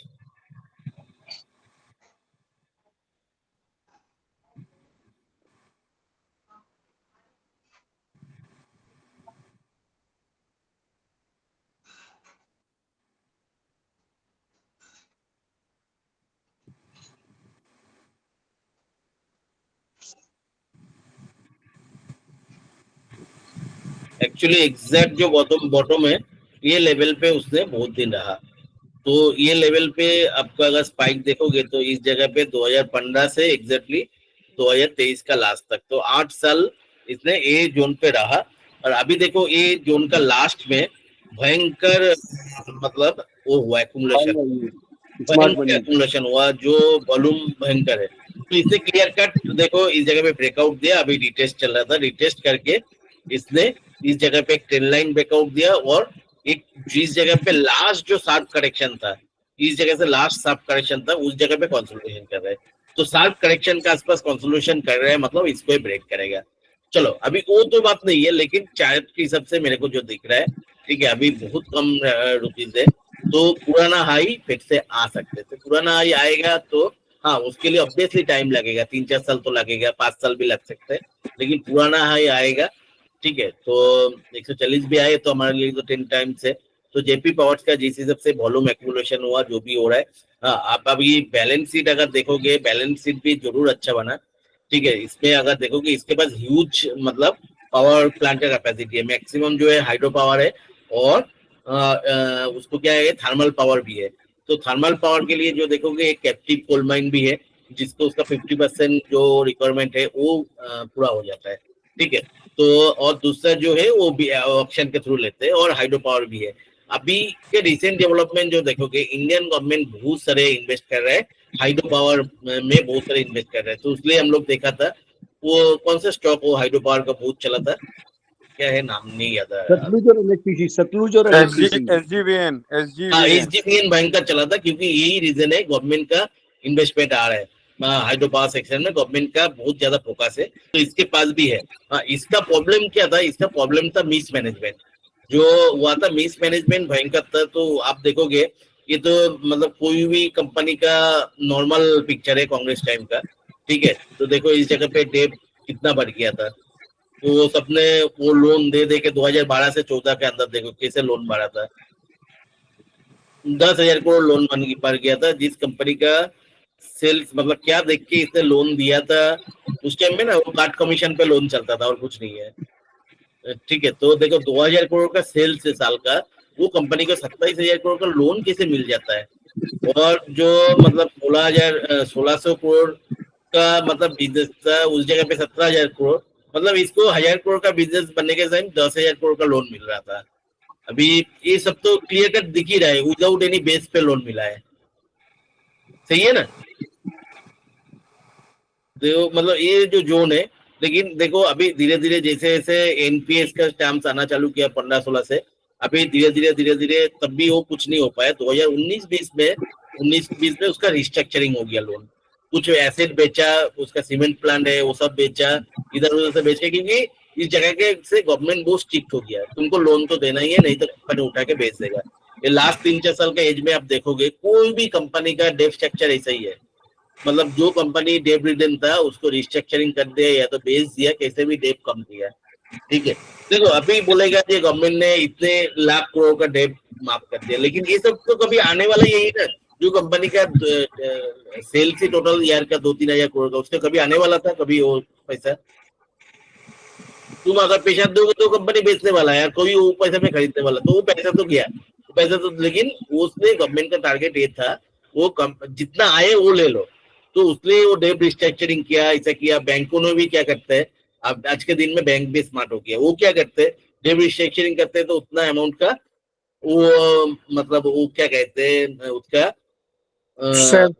शेयर ले लेते हैं। अभी शेयर को भी 4-5 गुना चलाता है तो उसका पैसा तो आ ही जाता है, तो कैसे न कैसे बैंक का पैसा तो आ ही रहा है।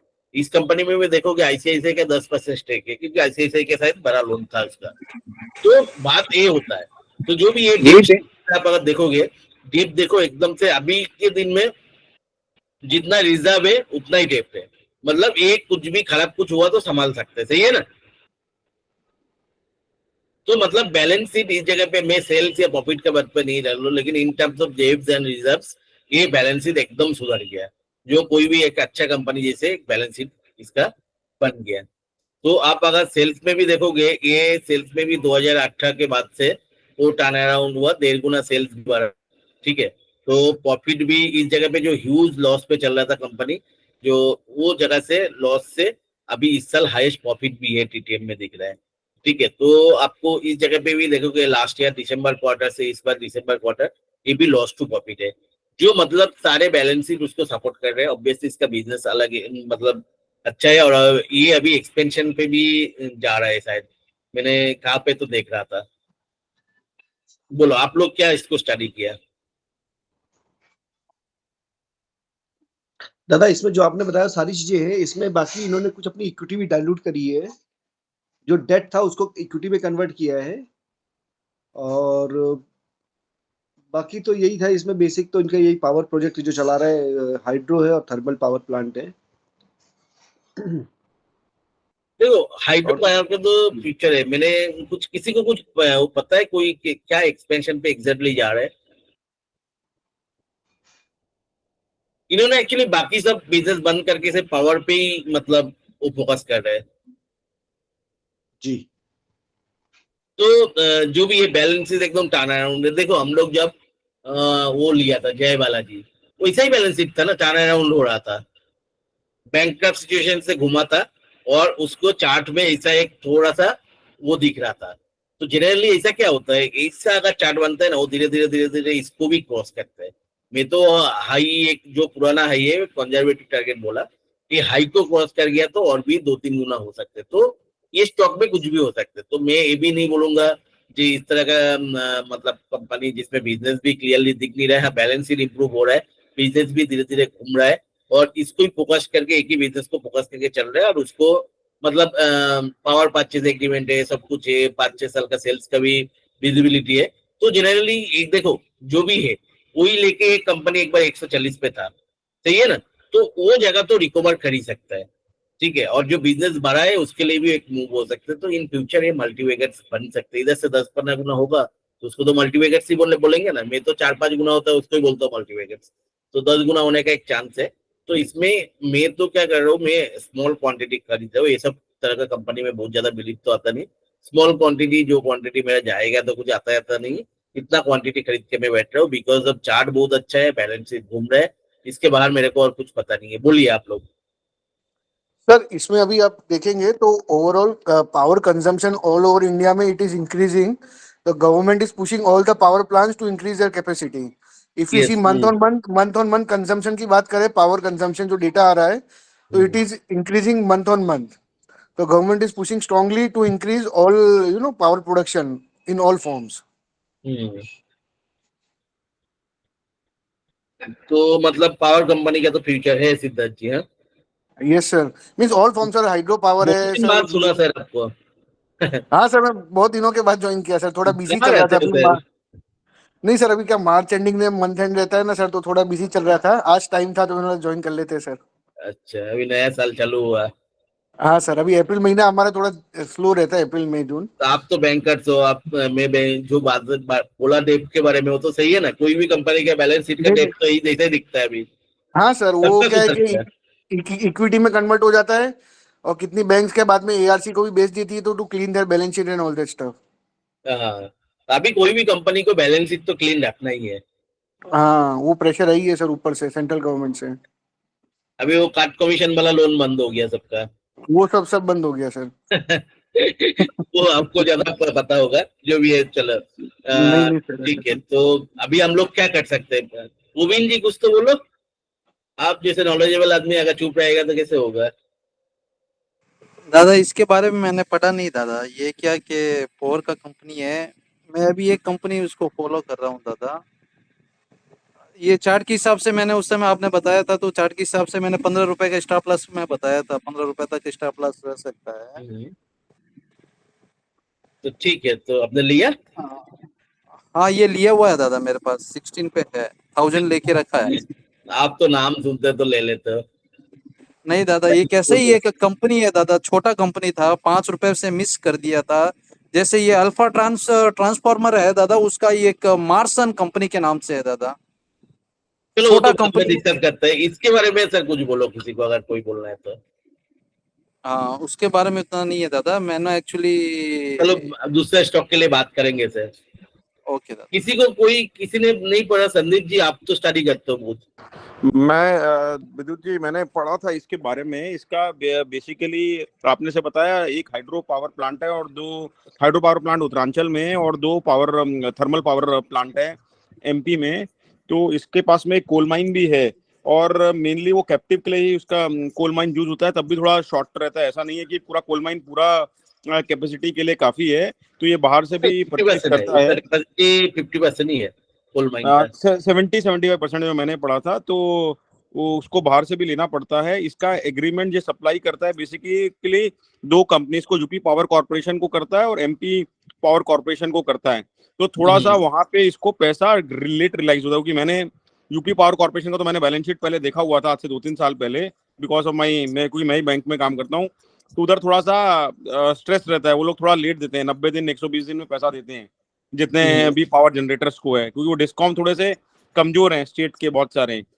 जैसे एसजीवीएन भी देता है यूपी पावर कॉर्पोरेशन को, मगर वो कैश में देता है. बोलता है अगर चाहिए आपको, शॉर्ट है आपको बिजली, तो मेरे को कैश में दो या एलसी खोल के दो, मैं आपको क्रेडिट नहीं दूंगा 90 दिन 120 दिन का. मगर ये जेपी पावर क्योंकि थोड़ा सा इतना स्ट्रांग नहीं है, तो इस कारण से ये क्रेडिट देता है. तो 80-90 दिन में इसको पैसा मिलता है, यूपी स्टेट से भी और एमपी स्टेट से भी. मगर बैलेंस शीट में बहुत ज्यादा इंप्रूवमेंट है. अगर हम 5-6 साल का देखेंगे और आज का देखेंगे, तो इवन रेटिंग भी अपग्रेड हुआ था इसका लास्ट ईयर. अभी तो जून में दोबारा देखते हैं क्या आता है रेटिंग. पहले BBB- था, इसका BBB रेटिंग किया गया है लास्ट ईयर.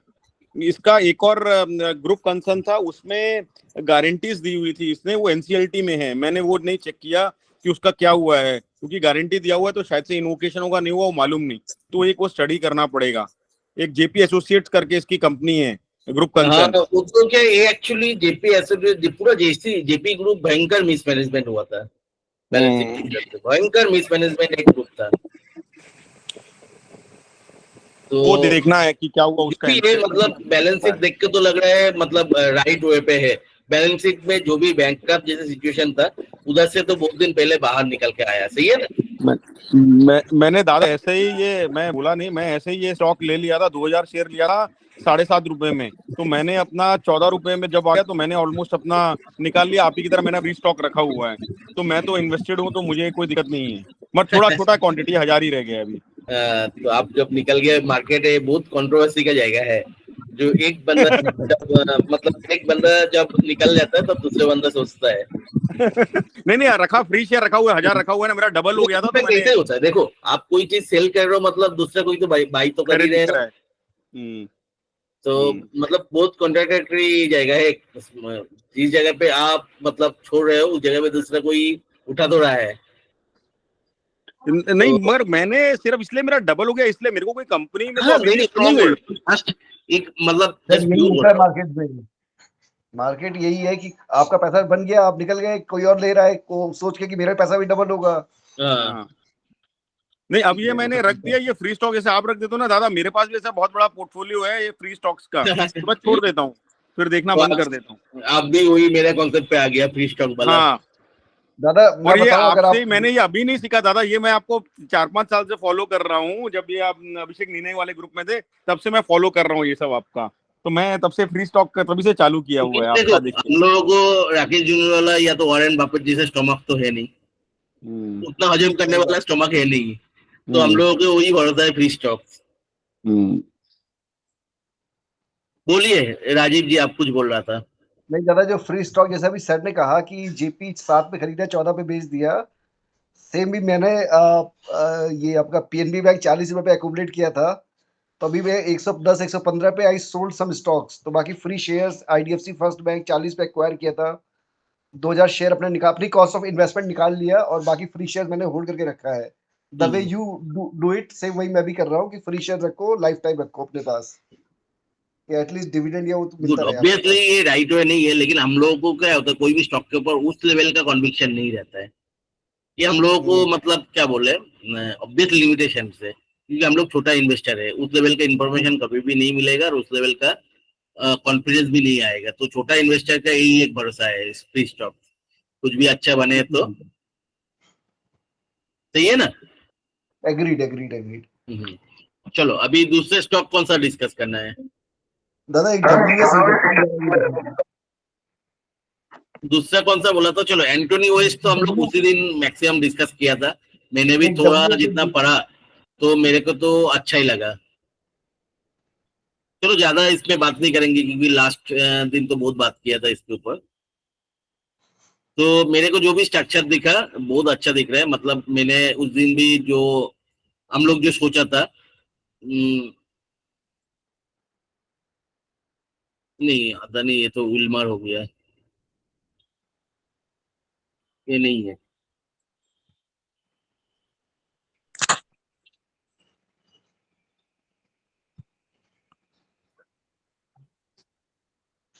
इसका कोड है आपका 543254 543254।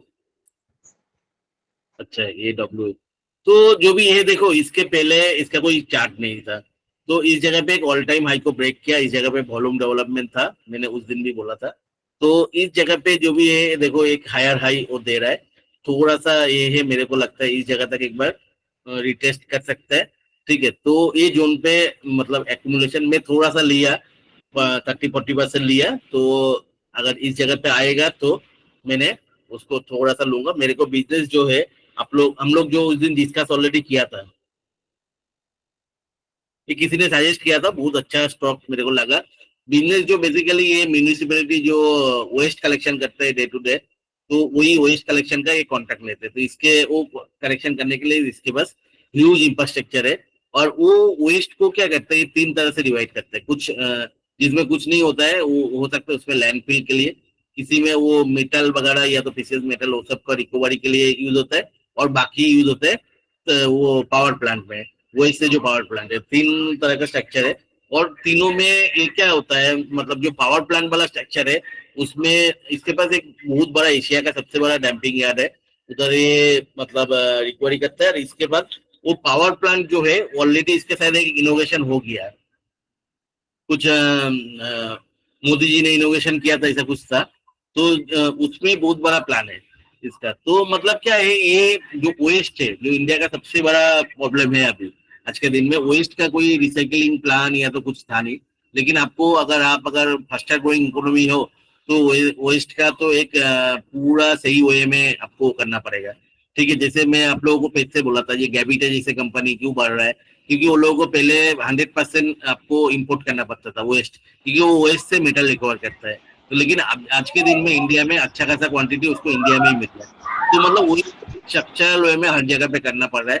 तो वेस्ट के कलेक्शन है, वेस्ट से रिकवरी, वेस्ट से थर्मल प्लांट, इसका स्ट्रक्चरल वे में मतलब वेस्ट को यूज करने के कंपनी इंडिया में है नहीं। ऐसा ही एक दो कंपनी है, जैसे एंटोनी वेस्ट हो गया, इको रिसाइकिल हो गया। इको रिसाइकिल तो हम लोगों को ऑलरेडी 3-4 टाइम्स हो गया। अभी मेरे को लग रहा है एंटोनी वेस्ट का बारी है, ये कंपनी बहुत दूर जा सकता है। तो एंटोनी वेस्ट, चलो अभी बैलेंस शीट तो हम लोग ऑलरेडी लास्ट वीक डिस्कस कर लिया था, बहुत क्लीन बैलेंस शीट है, सेल्स भी कंटिन्यूसली बढ़ रहा है इसका, उसमें नो डाउट है, मतलब कॉन्स्टेंटली मतलब बढ़ रहा है, तो उसको उतना देखने का कोई बात नहीं है। आप अगर 2018 से देखोगे 5 साल में इसने 3 गुना से भी ज्यादा हो गया है। तो ऑब्वियसली ये बिजनेस ग्रो कर रहा है, और स्ट्रक्चरल वेस्ट कलेक्शन और वेस्ट यूटिलाइजेशन का कोई कंपनी है नहीं इंडिया में। तो उसके हिसाब से हम लोग इसको टारगेट कर सकते हैं। हम लोग गणेशा इको भी है ना, हाँ? गणेशा इको नहीं, वो उसमें नहीं है। गणेशा इको एक्चुअली रिसाइकलिंग में है, जो पेट बॉटल्स होता है उसको रिसाइकिल करके वो टेक्सटाइल यार्न बनाता है। गणेशा इको, उसके बाद और एक स्टॉक हम लोग लिया था 2000 का लेवल पे, अभी 4-5 हजार है। वो कौन सा कंपनी है, अभी नाम याद नहीं, वही शायद गणेशा जो भी है, उसका क्या है वो अलग है। गणेशा इको हम लोग बहुत दिन पहले ऑलरेडी डिस्कस कर चुके हैं, उसका बिजनेस अलग है। वो क्या करता है, वेस्ट को लेके जो प्लास्टिक बोतल्स होता है उसको कन्वर्ट करके फाइबर में कन्वर्ट करता है। रिसाइकल फाइबर जो होता है, जो बेसिक रॉ मटेरियल फाइबर जो होता है, जो जैसे polyester fibre, that is basic raw material of the garment, मतलब कपड़े का जो यूज होता है। तो और उसका भी है जो गणेशा इको उस फील्ड पे काम करते हैं, प्लास्टिक बोतल से फाइबर बनाते हैं। उसका ना कोई वेस्ट कलेक्शन का है, वो है कुछ भी नहीं है उसका, ठीक है। तो वो ही और एक कंपनी है हम लोग लिया था, अभी नाम याद नहीं आ रहा था। जयश्री का ग्रुप कंसर्न है दादा। दादा इको रिसाइकलिंग, दादा वो पिछले क्लास में बताया था आपने, इको रिसाइकलिंग। वो नहीं है, वो तो हम लोग बोला वो नहीं है। एक ऐसा ही एक रिसाइकल बोतल से वो करते हैं फाइबर, हम लोग लिया था 2000 का, जी से नाम है, क्या नाम है अभी, ये दुनसरी नहीं वो नहीं है, वो धनसरी, वो अलग बात है। चलो अभी नाम याद नहीं आ रहा है। गार फाइबर सर, गार फाइबर। हाँ, गार फाइबर नहीं वो भी नहीं है। मैंने वीडियो भी बनाया था उसके ऊपर, मैंने यूट्यूब में दिया था, डाला था, अभी वो डबल के ऊपर हो गया एक साल में। चलो अभी वो तो याद नहीं आ रहा है, तो छोड़ो उसको। तो जो भी है, मतलब इस तरह का स्ट्रक्चरल वेस्ट कलेक्शन करने के लिए, ये क्या होता है, वेस्ट कलेक्शन म्यूनिसिपैलिटी के भी घेरे गए, ठीक है। अभी मुंबई म्यूनिसिपैलिटी का मैक्सिमम कॉन्ट्रैक्ट इसके पास है, तो और भी बहुत सारे म्यूनिसिपैलिटी वही कॉन्ट्रैक्ट बेसिस पे जा रहे हैं, क्योंकि इसके पास स्ट्रक्चर है पूरा एकदम वेस्ट कलेक्शन का, सारे इसके पास व्हीकल है, पूरा स्ट्रक्चरल वे में इसने करते हैं। तो इसका अगर कंपनी प्रेजेंटेशन देखोगे, भयंकर स्ट्रक्चर है इसके पास। मतलब ऐसा अभी इसमें क्या होता है, देखो एंटी बैरियर बहुत है इसके पास, आपको इतना रातों रात इतने सारे चीज खरीद के बैठ जाना भी उतना मतलब आसान नहीं है। और एंटी सबसे बड़ा बात है, आपको बहुत बड़ा एक डैम्प यार्ड बनाना पड़ेगा, वो जमीन भी मिलना मतलब इन्वेस्टमेंट यूज है। ये है ना, all India ranking as per स्वच्छ भारत सर्वे, 3rd कैटेगरी, क्या है पता नहीं मेरे को। ये जो है इसका देखो, ऐसे टेक्नोलॉजी जो है, इतना बड़ा इन्वेस्टमेंट आपको करना पड़ेगा, ठीक है। Small tippers 1500 small tippers, compactor 432, dumper 46।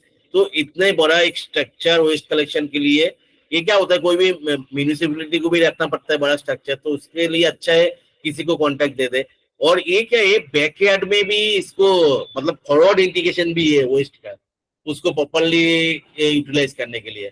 तो आप सोचो, इंडिया का जब हर सिटी में हर जगह पे प्रॉपर वेस्ट का मतलब पॉलिसी आएगा, तो अब एक कंपनी कितना ग्रो कर सकता है,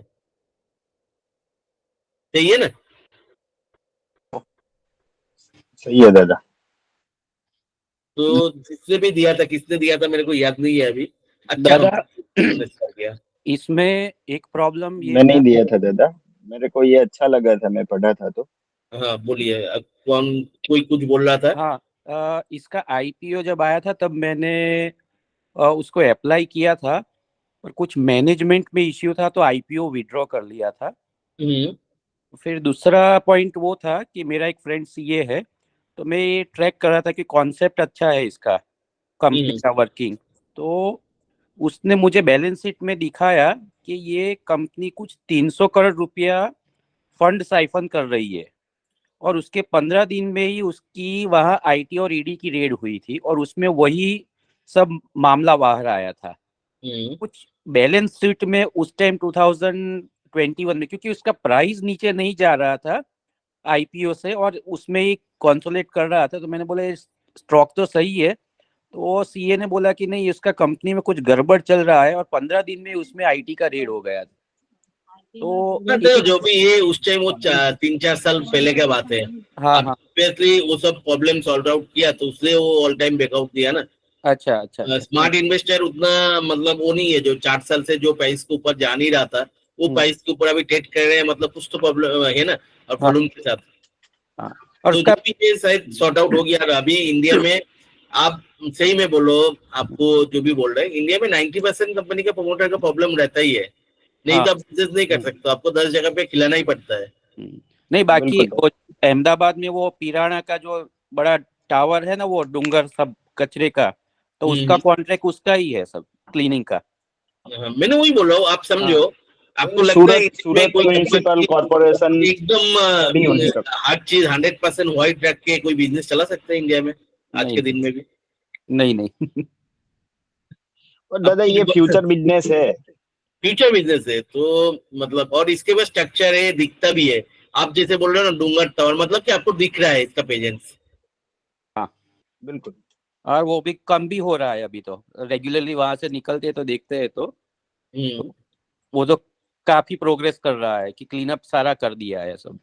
मतलब क्या, देखो आपको क्या होता है, बहुत सारे कंपनी तो सिर्फ रहता है इंडिया में पेपर्स में रहता है, लेकिन एक कंपनी का प्रेजेंस आपको हर जगह पे, मुंबई में दिख रहा है, आप डूंगर टावर बोलो उस जगह पे दिख रहा है, मतलब कंपनी प्रोग्रेस कर रही है, आपका आंखों के सामने दिख रहा है। यस वही होता है एक्चुअली, जो बिजनेस चल रहा है, अच्छा स्ट्रक्चर है, फ्यूचरिस्टिक से। हम लोगों को देखो, बाकी तो कोई स्टॉक में आप इन्वेस्ट करने जाओगे बिना रिस्क का तो स्टॉक कुछ होता नहीं है। होता है कोई बिना रिस्क का स्टॉक?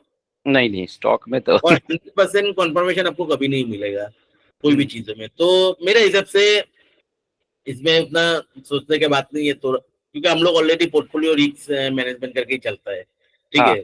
40-50 स्टॉक का तो पोर्टफोलियो रखते हैं, उसमें एक स्टॉक के लिए 2% का उसका क्या कहते हैं वेटेज होता है, तो उसमें उतना टेंशन का क्या बात है। 2-2.5% पोर्टफोलियो का जाएगा तो जाएगा। यस खराब होगा तो क्या है, 50% में आएगा, लेकिन वो क्या होगा, पोर्टफोलियो का टोटल पोर्टफोलियो का 1% है। हाँ दादा इसका भी मार्केट कैप भी छोटा है, पोर्टफोलियो का 1% तो एक दिन में ही अप डाउन होता है ना। हाँ, तो उसमें उतना सोचने का बात नहीं है। बोलिए सर दीपक जी। इसका मार्केट कैप भी अभी छोटा है और इनिशियल लेवल पे है, मतलब इसको आप जैसे बोल रहे हैं कि रिस्क मैनेजमेंट के साथ बाय कर सकते हैं। रिस्क मैनेजमेंट वो भी बोल रहे हैं आईपीओ के टाइम, मतलब आज से 3-4 साल पहले की बात है। अभी सिर्फ 1400 करोड़ का नहीं, कंपनी क्या है, बड़ा हो सकता है। अभी सोचो पूरा इंडिया में ऐसा वेस्ट कलेक्शन का स्ट्रक्चरल कोई कंपनी है, आप लोगों को पता है? नहीं है दादा, मैंने तो अभी नहीं देखा। तो देखो अभी इंडिया का जो भी है, आपको क्या लगता है इंडिया में आज के दिन में क्या है? जैसे मैंने हमेशा हर क्लास में बोलता हूँ, मिडिल क्लास 5 साल पहले से 10 साल पहले 5% था, आज के दिन में अबव 20% है, और 2030 तक 48 to 50% है। तो मिडिल क्लास बढ़ेगा तो उसको सर्विस चाहिए। बिल्कुल, तो सर्विस चाहिए मतलब क्या है, जैसे मैंने फ्लैट में रहता हूँ तो मेरा एक्सपेक्टेशन है कि मेरा सुबह फ्लैट के सामने से कोई कच्चा कलेक्शन करे, मेरा घर का जो वेस्ट है, सही है ना। तो हम लोग पैसा देके उसको रखते हैं, तो वो क्या करते हैं, वो सिर्फ हमारे घर से सामने से कलेक्ट करके सोसाइटी के सामने डंप कर देते हैं बैठे। तो उससे कोई कलेक्ट करे म्यूनिसिपैलिटी, वो हमारा तो एक्सपेक्टेशन है ना, कॉर्पोरेशन से कोई कलेक्ट करे। तो वो क्या है, जैसे जैसे सिटी प्लानिंग अर्बनाइजेशन इंडिया में बढ़ेगा तो हर जगह पे मिडिल क्लास बढ़ेगा तो अर्बनाइजेशन बढ़ेगा, अर्बनाइजेशन बढ़ेगा तो सर्विस सबको चाहिए। क्योंकि मिडिल क्लास एक अच्छा खासा टैक्स पे करता है जी। और ये तो बड़े बड़े सिटी में तो वैसे भी गवर्नमेंट के लिए हेडेक बना हुआ है, जैसे हाँ, दिल्ली देख तो रहे हैं। ऑब्वियसली हमेशा चाहेगा ना जे उसका वेस्ट मतलब वो कलेक्शन के लिए क्या करेगा, गवर्नमेंट का लिए ये अच्छा है किसी को कॉन्ट्रैक्ट दे दे, सही है ना, उसका कोई भी हेडेक नहीं रहेगा।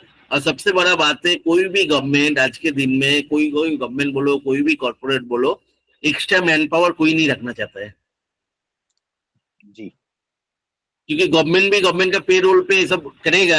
अब सोचो कितना बड़ा टीम गवर्नमेंट जॉब में रखना पड़ेगा, तो वो गवर्नमेंट के लिए हेडेक है। तो वो किसी को कॉन्ट्रैक्ट दे दिया तो एक बंदा वो कॉन्ट्रैक्टर के साथ बातचीत करेगा, बस वही काफी है ना, बिल्कुल। बाकी तो और कुछ नहीं है गवर्नमेंट के लिए हेडेक। जिस जगह पे 100 बंदे को टीम रखना पड़ता था, इसके पास भी क्या ऑलरेडी स्ट्रक्चर्ड है, बिजनेस सेम चल रहा है, चलो एक गवर्नमेंट के साथ बात बनाने एक साल बाद वो पूरा स्ट्रक्चर उठा के दूसरी जगह पे वो बैठा सकता है। तो ये कंपनी ऑलरेडी एस्टेब्लिश्ड है ये फील्ड में। इसमें एंटी बैरियर आप समझो भयंकर एंटी बैरियर है इसमें। एक कचरे का मतलब पूरा रखने का डैम करने का डैम्पियर बनाना पड़ेगा, उसके बाद इतना सारे व्हीकल्स उसको खरीदना पड़ेगा, समझो वो भैट से मैन पावर भी करके सब चाहिए। कुछ। हाँ मैंने पढ़ा था दादा, मैंने लास्ट क्लास में बोला था 10,000 प्लस इसके पास फुल टाइम एम्प्लॉइज है अभी। मैंने वही बोल रहा हूँ, मतलब भयंकर एंटी बैरियर है, भयंकर इस तरह का एंटी बैरियर मतलब आप सोच नहीं सकते इस तरह का एंटी बैरियर है, सही है ना। चलो कोई भी केमिकल कंपनी एस्टेब्लिश करने के लिए जैसे एंटी बैरियर होता है, एक उसको सारे अप्रूवल लेने के लिए 4-5 साल लग जाता है, उसलिए कोई भी कंपनी जो केमिकल कंपनी अच्छा है वो अपना फील्ड में शेर बन के बैठे हैं। तो लेकिन उससे भी बड़ा एंटी बैरियर तो मेरे को इसमें लगता है, क्योंकि इतना ह्यूज इन्वेस्टमेंट करना पड़ेगा, ह्यूज इन्वेस्टमेंट इंडस्ट्री है। और ये तो क्या है और भी एक स्टेप आगे चला गया इसमें, मतलब उसको जो रिसाइकलिंग करने का पूरा स्ट्रक्चर इससे मतलब जो फॉरवर्ड इंटीग्रेशन बोलता है वो हो गया इसके पास, सही है ना सर। सही है, अभी ऑन गोइंग प्रोजेक्ट है, मतलब दादा वो रिसाइकलिंग पे जा रहा है। चालू भी हुआ, एक छोटा चालू भी हो गया। हाँ तो वो मैंने नहीं पढ़ा होगा। मैंने देख रहा था इसका, इस जगह पे कहाँ पे देख रहा था, तो वो याद नहीं रहता है कहाँ पढ़ा, क्योंकि इतने सारे स्टॉक का मैं पढ़ते रहता हूँ।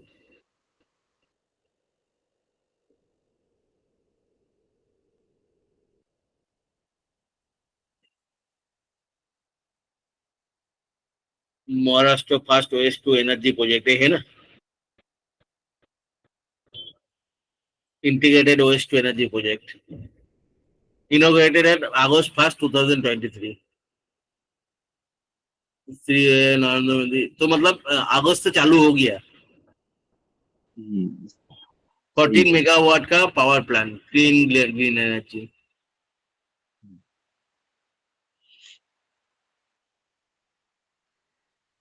सर ये पुणे में ही चालू हुआ है अभी। हाँ तो मतलब कि तो जो स्टार्टिंग म्युनिसिपल कॉर्पोरेशन में ही चालू हुआ है ये। जितना इसने वेस्ट कलेक्शन जो ये चालू कर दिया ऑलरेडी, वो सोचो उसका फुल्ली जो कैपेसिटी है उसके हिसाब से और भी बहुत सारे चालू करेगा तो ये कंपनी कहाँ जा सकते हैं, सही है ना। पूरा वेस्ट सबसे बड़ा हेडेक है।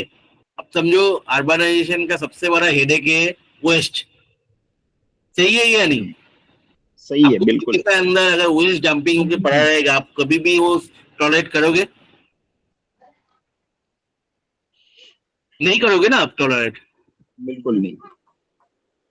तो वेस्ट टू एनर्जी मतलब ये कंपनी मेरे को तो अच्छा लग रहा है। ये अगर बहुत नीचे भी जाए मैं कॉन्स्टेंटली इसको लूंगा। और प्लस तो चार्ट तो अच्छा ही लग रहा है, चार्ट में ठीक है। तो मेरा जो चेकलिस्ट होता है उसके एक पॉइंट स्लाइटली मिसमैनेजमेंट मिस हो रहा है, लेकिन कोई इशू नहीं है। इसने ऑल टाइम ब्रेकआउट दिया है तो मतलब कोई तो रीजन होगा इसके ऊपर इतना वॉल्यूम से ये आ रहा है। तो देखो ये जो सबसे बड़ा कैंडल बना उसमें सबसे बड़ा वो है, अभी नीचे जा रहा है तो उतना वॉल्यूम है नहीं।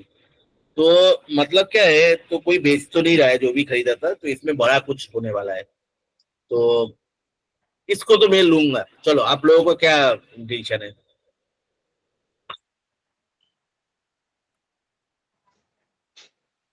मैंने तो दादा बाई कर लिया था। आप बाकी कोई तो सर कुछ बोलो, इतना आदमी है कोई कुछ नहीं बोलता है। जैसे मेरा वीडियो भी देखो इस लेवल का डिस्कशन आप लोग बोलो कोई यूट्यूब में होता है, नहीं होता है तब भी मेरा वीडियो में तो ना आप लोग इतना आदमी ज्वाइन करते हो, 80 कमेंट्स भी नहीं आता, मुश्किल से बोल बोल के 20-25 कमेंट्स आता है ऐसे। आप लोग इतना तो करो, सब आप लोगों को जो फ्रेंड शेयर करो, मैंने कुछ तो तो करो, दादा मेरे को तो हेल्प करो थोड़ा सा, मेरा चैनल ग्रो करे। मेरा एक सपना है मेरा चैनल भी ग्रो करे, शायद इतना अच्छा कुछ है नहीं तो जो भी है, चलो आप लोग इतना आदमी है, कुछ तो बोलो, क्या करना चाहिए सर? तो मुझे लगता है ये दादा चार्ट ये तो देखो अगर ऐसा लग रहा है, लेकिन धीरे धीरे एक्युमुलेशन किया जा सकता है, मतलब 350-400 के वही आसपास मतलब अगर एक बार में नहीं है। देखो मैं किसी को नहीं हाँ बोल रहा हूँ, सेकंड मेरा जस्ट राय मांग रहा हूँ मैं 30-40% तो बाइक किया ऑलरेडी। अच्छा मैं उसी दिन मैं देखा, उसके बाद मंडे थोड़ा मतलब स्टडी किया, उसके बाद स्टडी किया, अभी लास्ट में आके ये फ्राइडे आके मैंने बाइक किया, 30-40% बाइक किया मैंने। तो मेरे को तो मतलब बिजनेस का जो स्ट्रक्चर है थोड़ा सा हटके लग रहा है और बहुत ही डिफरेंट कॉन्सेप्ट है, तो मैंने तो इसको बाय करूंगा और होल्ड भी करूंगा। आप लोगों को क्या लग, कुछ तो बोलो सर, बाकी कोई। मैंने दादा बाई कर लिया था, फिर आपसे पूछा था आपको तो मैंने पता सही है, एंट्री लिया कि नहीं। आपका तो पता है, आपने दिया है तो आप तो बाई करोगे ना, बाकी दादा न्यू एज इंडस्ट्री है, जो इसे फ्यूचर इंडस्ट्री बोलते हैं वो है। दूसरा ESG कॉन्सेप्ट है, गवर्नमेंट का भी ESG थीम पे बहुत ज्यादा जोर है ना।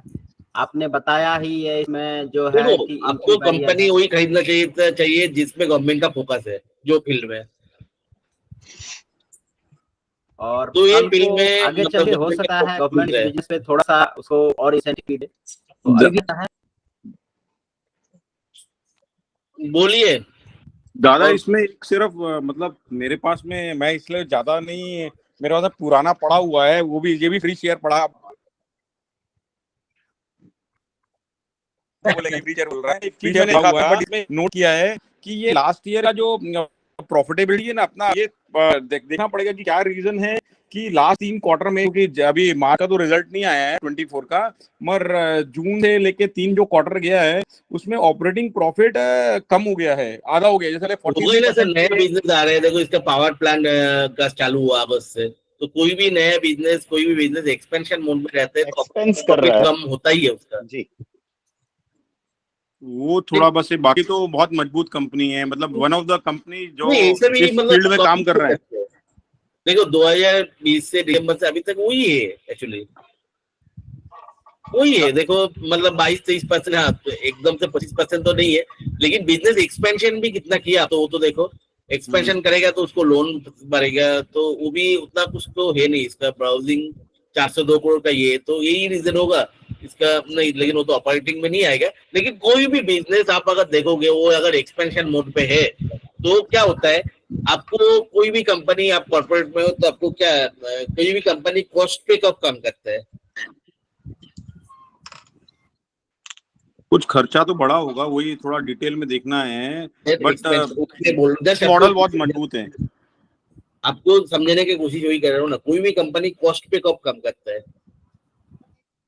जब उसको अपॉर्चुनिटी नहीं है, उसको सिर्फ ये लग रहा है कि बॉटम लाइन ही इंप्रूव करके अपने को कंपनी कर सकते हैं, तब वो ज्यादा। जब आपको एक्सपेंशन बंद हो गया, जब कंपनी एक्सपेंशन मोड पे रहता है तब उसको क्या रहता है, देखो एक्सपेंशन मोड में जब रहता है तब बहुत सारी चीज अंडर कैपेसिटी चलता है। करेक्ट करेक्ट, समझा ना। जब वो एक्सपेंशन से फुल कैपेसिटी में प्लान चलता है तब जाके कंपनी कॉस्ट के ऊपर काम करता है, लेकिन उसके पहले उसको अवॉइड करना ही पड़ेगा। वो अगर कोई कंपनी एक्सपेंशन मोड में कोई चीज लिया, उसको पहले दिन से ही वो अगर 100% यूटिलाइजेशन बोलने जाएगा, होगा कभी नहीं। जब एक्सपेंशन मोड बंद होगा तब वो यूटिलाइजेशन बढ़ाने के ऑपरेटिंग प्रॉफिट कम करेगा। तो कोई भी कंपनी आप देख लो जो इस तरह का ग्रोथ है, जो इस तरह का इनऑर्गेनिक ग्रोथ मिला, उसका तब भी तो अच्छा है। ये 10-12% हो जाना चाहिए था, जिस हिसाब से 3 गुना हुआ है। अब समझा मैं क्या बोल रहा हूँ? 5 ईयर्स के अंदर इसका प्रॉफिट मतलब इनकम 3 टाइम्स हो गया, इसका ऑपरेटिंग प्रॉफिट तो और भी कम होना चाहिए था। तो कंपनी मैनेजमेंट अच्छा है, ऑपरेटिंग प्रॉफिट को ऑलमोस्ट वही लेवल पे पकड़ के रखा है ज्यादा, क्योंकि आपको एक्सपेंशन जब आप यूज करोगे, अब कभी पॉसिबल है आपको पूरा यूटिलाइजेशन में चलना, कोई भी एक जो तो आप नया जगह पे इसने ओएस कलेक्शन चालू किया, कोई एक नया बिजनेस है, पहले दिन से सब कुछ सही चलेगा क्या? सब कुछ सही करने में 1 साल लगेगा? नहीं, थोड़ा टाइम लगेगा, वो तो आपकी बात सही है। तो इस तरह का जिसका एक्सपेंशन चल रहा है तो उसको ऑब्वियसली बहुत सारी चीज अंडर यूटिलाइजेशन चल रहा होगा। Correct correct correct correct. समझा मेरे क्या बोल रहा है? ये मेरा एडिक्शन है, लेकिन मेरे कोई भी बिजनेस का बैलेंस शीट देखोगे तो यही होता है। जो कंपनी का बहुत ज्यादा एक्सपेंशन मोड में रहता है ना, तो जिस कंपनी का ग्रोथ बहुत ज्यादा है उसका ऑपरेटिंग प्रॉफिट थोड़ा कम ही होता है धीरे धीरे पहले से, क्योंकि कोई कंपनी कब एक ऑपरेटिंग मतलब एक्सपेंशन पे जाता है वो भी आपको सोचना पड़ेगा, कब जाता है कोई कंपनी एक्सपेंशन पे। अपॉर्चुनिटी होगा, मार्केट होगा, अभी वो एक्सपेंशन में जाएगा। हाँ, डिमांड होगा उसका। पहले से जो आप एक बिजनेस चालू किया, आप कब एक्सपेंशन मोड पे जाओगे? जब एग्जिस्टिंग बिजनेस स्टेबल होगा और अगर बाहर का और अपॉर्चुनिटी दिखेगा, मार्केट में पोटेंशियल दिखेगा। आपको एग्जिस्टिंग बिजनेस कब स्टेबल लगेगा? जब से जो आपने एक बिजनेस चालू किया, वो 4-5 साल स्ट्रगल के बाद आपको 2 साल एकदम टॉप परफॉर्मेंस में चल रहा है। मतलब वो क्या है, जब पहले दिन चालू किया सोचो कोई बिजनेस, पहले दिन तो आप ये सोच के कोई बिजनेस चालू करते हैं मेरा पहले दिन से पूरा चलेगा बिजनेस, नहीं करते ना। आपको 1-2 साल 3 साल स्ट्रगल के बाद बिजनेस फुल फेज में चलता है, सही है ना?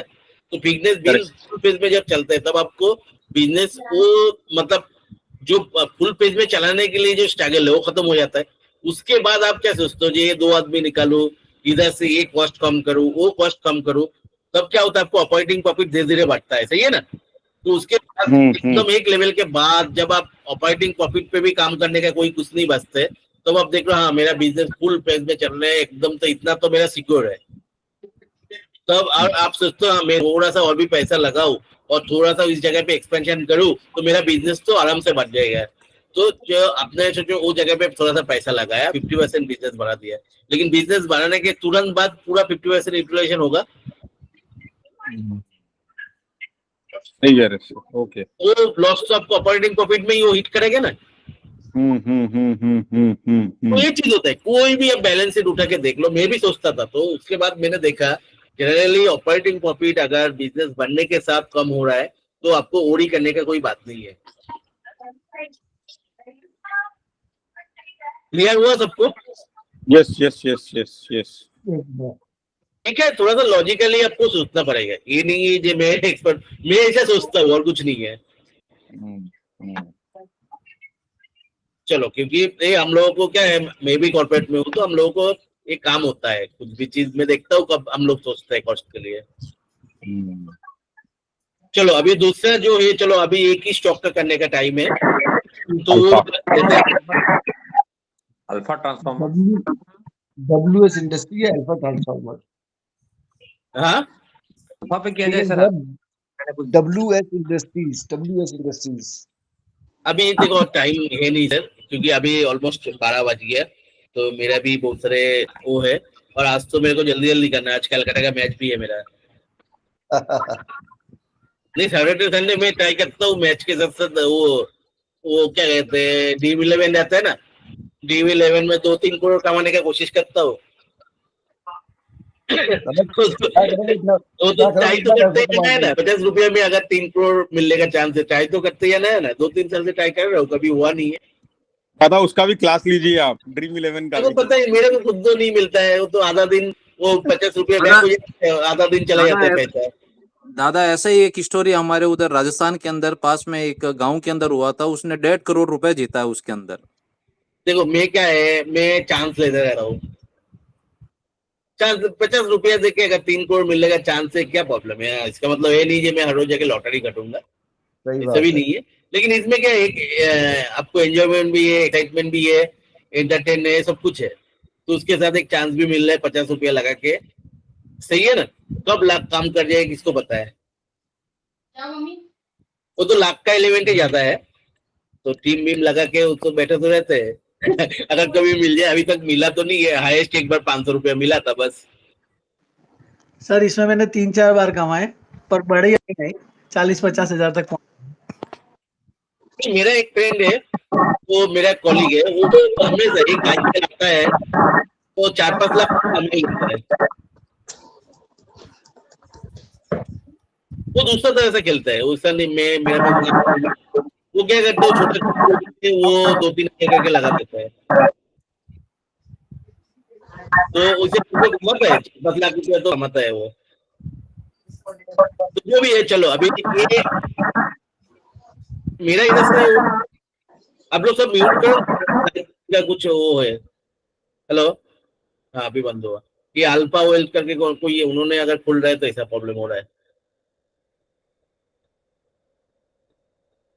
चलो, अल्फा ट्रांसफॉर्मर एकदम छोटा कंपनी है, 80 करोड़ का कंपनी है, मैंने बहुत दिन से देख रहा हूँ, लेकिन ये जो कंसोलिडेशन कर रहा था इस जगह से 2009 से लेके अभी तक, ये कंसोलिडेशन से निकला इस जगह पे अमेजिंग वॉल्यूम है। इस तरह का वॉल्यूम कभी बिना रीजन का नहीं आता है। कोई ना कोई स्मार्ट इन्वेस्टर जैसे ऊपर जा रहा है उस जगह पे तो एक्यूमुलेट कर रहा है। देखो किस तरह का वॉल्यूम है, कॉन्स्टेंटली ऊपर जा रहा है, वॉल्यूम कम होने का नाम नहीं ले रहा है। इस जगह पे जो लास्ट इसका बैरियर था, इस जगह से देखो बड़ा करेक्शन एक लास्ट आया था इस जगह से, तो इसको भी कर दिया। लेकिन देखो प्राइस एक्शन के हिसाब से क्या होता है, उसको एक बार में उसको करेक्ट किया तो उस जगह पे वो रिटेस्ट करके आके वो कंसोलिडेशन कर रहा है। इस जगह पे देखोगे एक टेल लाइन ब्रेकआउट तो इससे दिया है, तो लेकिन अभी पता नहीं इसमें मौका मिलेगा या नहीं मिलेगा, ना कोई मेरे को मिल रहा है कंपनी के बारे में कोई जानकारी। तो मैं इसलिए आप लोगों को सबको रिक्वेस्ट किया था जे इसमें थोड़ा सा इंफॉर्मेशन जुगाड़ करो क्या है। देखो बिजनेस इतना छोटा बिजनेस, मैक्सिमम तो क्या होता है, इतना छोटा बिजनेस मैक्सिमम कंपनी आप देखोगे प्रॉफिटेबल होता ही नहीं है, लेकिन इसका बिजनेस ग्रोथ भी उतना मेरे को दिखा नहीं है। ठीक है, तो कोविड के पहले 64 करोड़ का वो लेवल भी अभी तक आया नहीं, लेकिन कंपनी लॉस में था, उधर से प्रॉफिट में कन्वर्ट हुआ। जो लंबा टाइम से देखो लॉस में चलता था उससे जस्ट लास्ट ईयर से प्रॉफिट में आया, कुछ तो इस कंपनी में पकड़ा है। तो मेरे को वो न्यूज कैसे भी हालत पे मिल नहीं रहा है। इधर प्रोमोटर भी थोड़ा सा स्टेक बढ़ाया, देखो कॉन्स्टेंटली थोड़ा थोड़ा करके स्टेक बढ़ा रहा है पब्लिक में। तो इस कंपनी के बारे में मेरे को सही में कुछ मिल नहीं रहा है। आप लोगों को अगर पॉजिटिव, हाँ कंपनी प्लस में इस तरह का कंपनी जो दिखता है ना एकदम भयंकर नेगेटिव में, एक ही प्लस पॉइंट मेरे को दिख रहा है जो लॉस टू प्रॉफिट में आ गया कंपनी। बाकी profit and loss balance sheet में भी उतना कुछ दिखता नहीं है, डेप एकदम कम है, उसके ज्यादा रिजर्व है, तो डेप ऑलरेडी वेल बैलेंस है। तो प्रोमोटर होल्डिंग उतना नहीं है, प्रोमोटर लेकिन बढ़ा रहा है थोड़ा थोड़ा करके। तो बाकी इसमें कुछ मिल नहीं रहे, बाकी इसमें यही बिजनेस है, इसका ट्रांसफार्मर का बिजनेस है, और इंडियन गवर्नमेंट का अगर पावर में फोकस है तो ट्रांसफार्मर तो यूज होगा ही। तो इतना ही मेरे को पता है। बिजनेस सेगमेंट अच्छा है, जो बिजनेस सेगमेंट अभी टेल विन वाला बिजनेस है। ठीक है, इतने एक्सपोर्ट भी अभी थोड़ा बहुत कर रहे हैं, तो एक दो कंपनी के साथ इनोवेशन भी किया। आप लोगों को अगर कुछ मिला तो बोलो। इसका चार्ट अमेजिंग चार्ट है ऐसा। दादा इनका जो मुझे लग रहा है कि भुवनेश्वर का प्लांट है ना दादा, वो टाटा पावर को दिया हुआ है मेरे ख्याल से, और टाटा पावर से कोलैबोरेशन हुआ है उनका। कोई तो न्यूज आएगा जरूर, बड़ा कोई न्यूज आएगा इसमें। नहीं सर, दादा ये मैंने ये जो ट्रांसफार्मर कंपनी जो है वो ज्यादातर अपने इंडिया में जो ट्रांसफार्मर होते हैं वो ऑयल बेस्ड होते हैं, मतलब तो शायद ये कंपनी ड्राई ट्रांसफार्मर बनाने की फील्ड में जा रही है। हो सकता है ट्रांसफार्मर का एक एप्लीकेशन है, क्योंकि ये क्या है मेरे को चार्ट देख के लग रहा है बहुत बड़ा मल्टीवेगर्स बन सकता है सर। एक जो ऑयल बेस्ड ट्रांसफार्मर होते हैं उसका मेंटेनेंस बहुत होता है, तो काफी जगह पे सुना है कि ड्राई ट्रांसफार्मर आने वाला है, मतलब इंडिया में। हाँ वो कर रहे हैं ना आपको टीडी पावर। ट्रांसफार्मर का एक एप्लीकेशन बताना चाहता हूँ मैं। अभी एआई जो चल रहा है, सो एआई के लिए कंप्यूटेशन बहुत होता है। सो जो न्यूरल नेटवर्क्स होते हैं, basically neural networks is all together a different topic, जो कि अगर डिटेल में एक्सप्लेन करने जाओ तो पूरा दिन चला जाएगा। बट देन न्यूरल नेटवर्क के लिए कंप्यूटिंग पावर बहुत ज्यादा लगता है, और जो प्रोसेसर्स चलते हैं उनको हीट करना पड़ता है, कूल करना पड़ता है, एंड इलेक्ट्रिसिटी बहुत ज्यादा यूज हो रहा है, राइट। सो अभी तक लोगों ने इसके बारे में सोचा नहीं कि ट्रांसफार्मर्स का इतना शॉर्टेज होने वाला है आफ्टर फ्यू इयर्स, कि मतलब बहुत कम लोगों के पास ये नॉलेज है कि like transformers will be on a shortage. तो आने वाले सालों में होने वाला है शॉर्टेज, क्योंकि इलेक्ट्रिसिटी का जो डिमांड है एआई के लिए, कंप्यूटिंग के लिए, उनके लिए स्टेप अप स्टेप डाउन करना पड़ता है कंटिन्यूअसली, राइट? अच्छा। तो उसके लिए ट्रांसफॉर्मर्स की बहुत ज्यादा जरूरत है। तो अल्फा ट्रांसफॉर्मर्स भी मैंने भी चार्ट देखा, आई एम ट्राइंग, पिछले 2-3 वीक से I am trying to put order, नहीं मिल रही है। तो आप यूएस में भी कोई वो भी तो चांस मिलेगा, उसका कुछ नहीं है, चांस मिलेगा। बहुत सारे ट्रांसफॉर्मर स्टॉक है जो अभी पकड़ में नहीं आ रहे हैं, और जो बड़े बड़े स्टॉक्स है वो भी अच्छे दिख रहे हैं चार्ट। तो एक इलॉन मस्क ट्रांसफॉर्मर का स्टॉक तो ऑलरेडी चल चुका है, वो वाला क्या ट्रांसफॉर्मर था? ट्रांसफार्मर एंड रेक्टिफायर भी बहुत चला है। हाँ, TRI अभी हम लोग क्या है वो 70-80 का रुपीज से लिया था दादा। एक कंपनी है दादा इसी की तरह, एक छोटी कंपनी। मैं एक लिंक भेजता हूँ अभी, मैं एक ग्रुप पे लिंक डालता हूँ। इलॉन मस्क ने खुद बोला है कि in coming years there will be huge shortage of transformers. अभी जस्ट मैं ये जस्ट ग्रुप में देख लीजिए।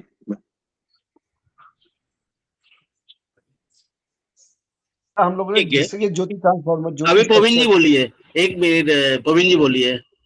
दादा मैंने भी एक शेयर किया है दादा, जो एनुअल रिपोर्ट में से है, 2 प्लांट है इनके। एक तो भुवनेश्वर के अंदर है, एक राउरकेला के अंदर है, और एक नया एक यूनिट डाला है जो बड़ौदा यूनिट है। वो बहुत दिनों से बंद पड़ा था, लेकिन अब वापस उन्होंने रीस्टार्ट किया है। अच्छा। हाँ, उनके पास में अभी बहुत बड़े ऑर्डर आ रहे हैं, और ये Bhubaneswar unit develop design and manufacture and delivered customise transportation for correction of fluctuation of voltage into Tata power central Odisha company limited, Tata power northern Odisha and southern Odisha company limited, मतलब उनको दिया हुआ है दादा ये पूरा भुवनेश्वर का यूनिट। ये रीजन है ऐसा है टाटा पावर। और ये मेरे ख्याल से अगर आप ये बता रहे हैं कि कुछ होगा, तो मेरे ख्याल से टाटा पावर की तरफ से ही होगा कुछ ना कुछ। आप मैंने ये शेयर किया है दादा पूरा, देखो क्लास के अंदर शेयर किया है जो एनुअल रिपोर्ट के अंदर था।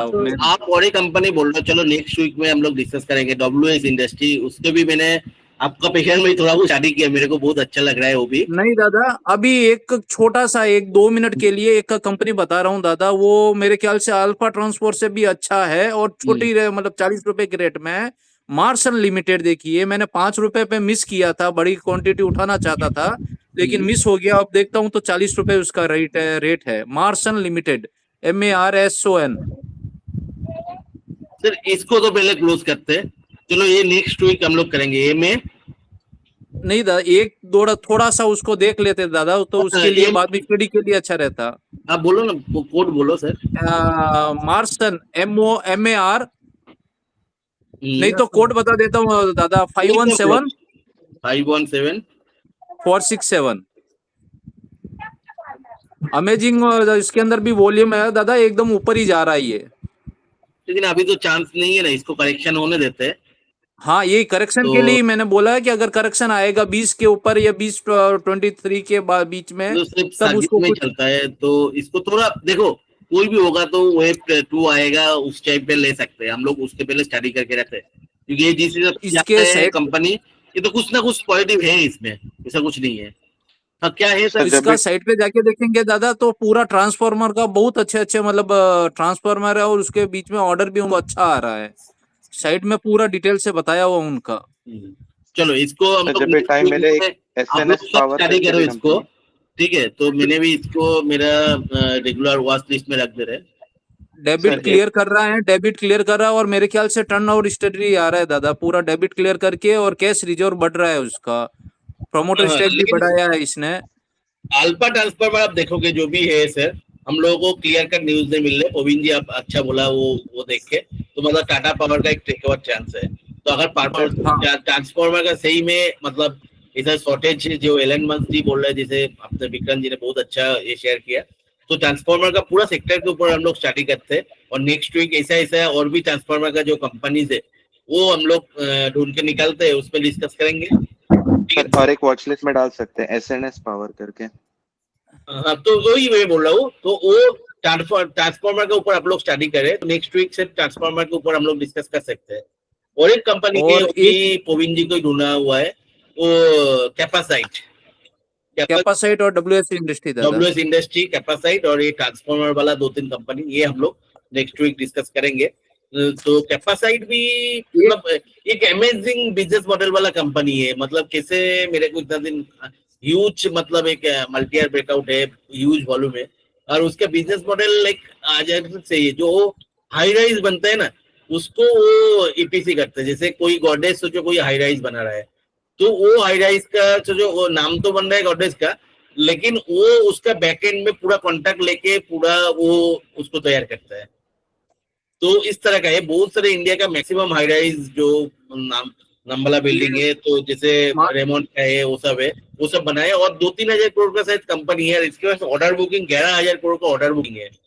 तो मतलब कैपासाइट जो है नेक्स्ट वीक हम लोग डिस्कस करेंगे। चार्ट तो अमेजिंग चार्ट है, ये भी गोविंद जी ने ढूंढ के निकाला, तो मेरे पास शेयर किया था। तो अमेजिंग कंपनी है। मतलब आपको क्या है, जितना भी मतलब जैसे इंडिया में वो क्या कहते हैं, रियल एस्टेट का अगर बूम है, अर्बनाइजेशन है, तो बूम होगा। और तो इसमें जो सबसे अच्छा वाला रियल एस्टेट कंपनीज है, उसका कॉन्ट्रैक्ट बेसिस पे करते हैं। इवन गवर्नमेंट का भी ये 60-65% जो गवर्नमेंट का कंस्ट्रक्शन होता है, उसमें भी इसका ऑर्डर बुकिंग 60-65% है। तो मतलब अमेजिंग कंपनी है। 10-11 हजार करोड़ का ऑर्डर बुकिंग है, 2-3 हजार करोड़ का कंपनी है। तो मतलब आप सोच सकते हो क्या बन सकता है वो। ठीक है, तो ये दोनों कंपनी अल्फा ट्रांसफार्मर, चलो और भी आप लोग ये वीक पूरा में नेक्स्ट वीक भी हम लोग डिस्कस करेंगे। अल्फा ट्रांसफार्मर मेरे को बहुत अच्छा लग रहा है चार्ट के हिसाब से।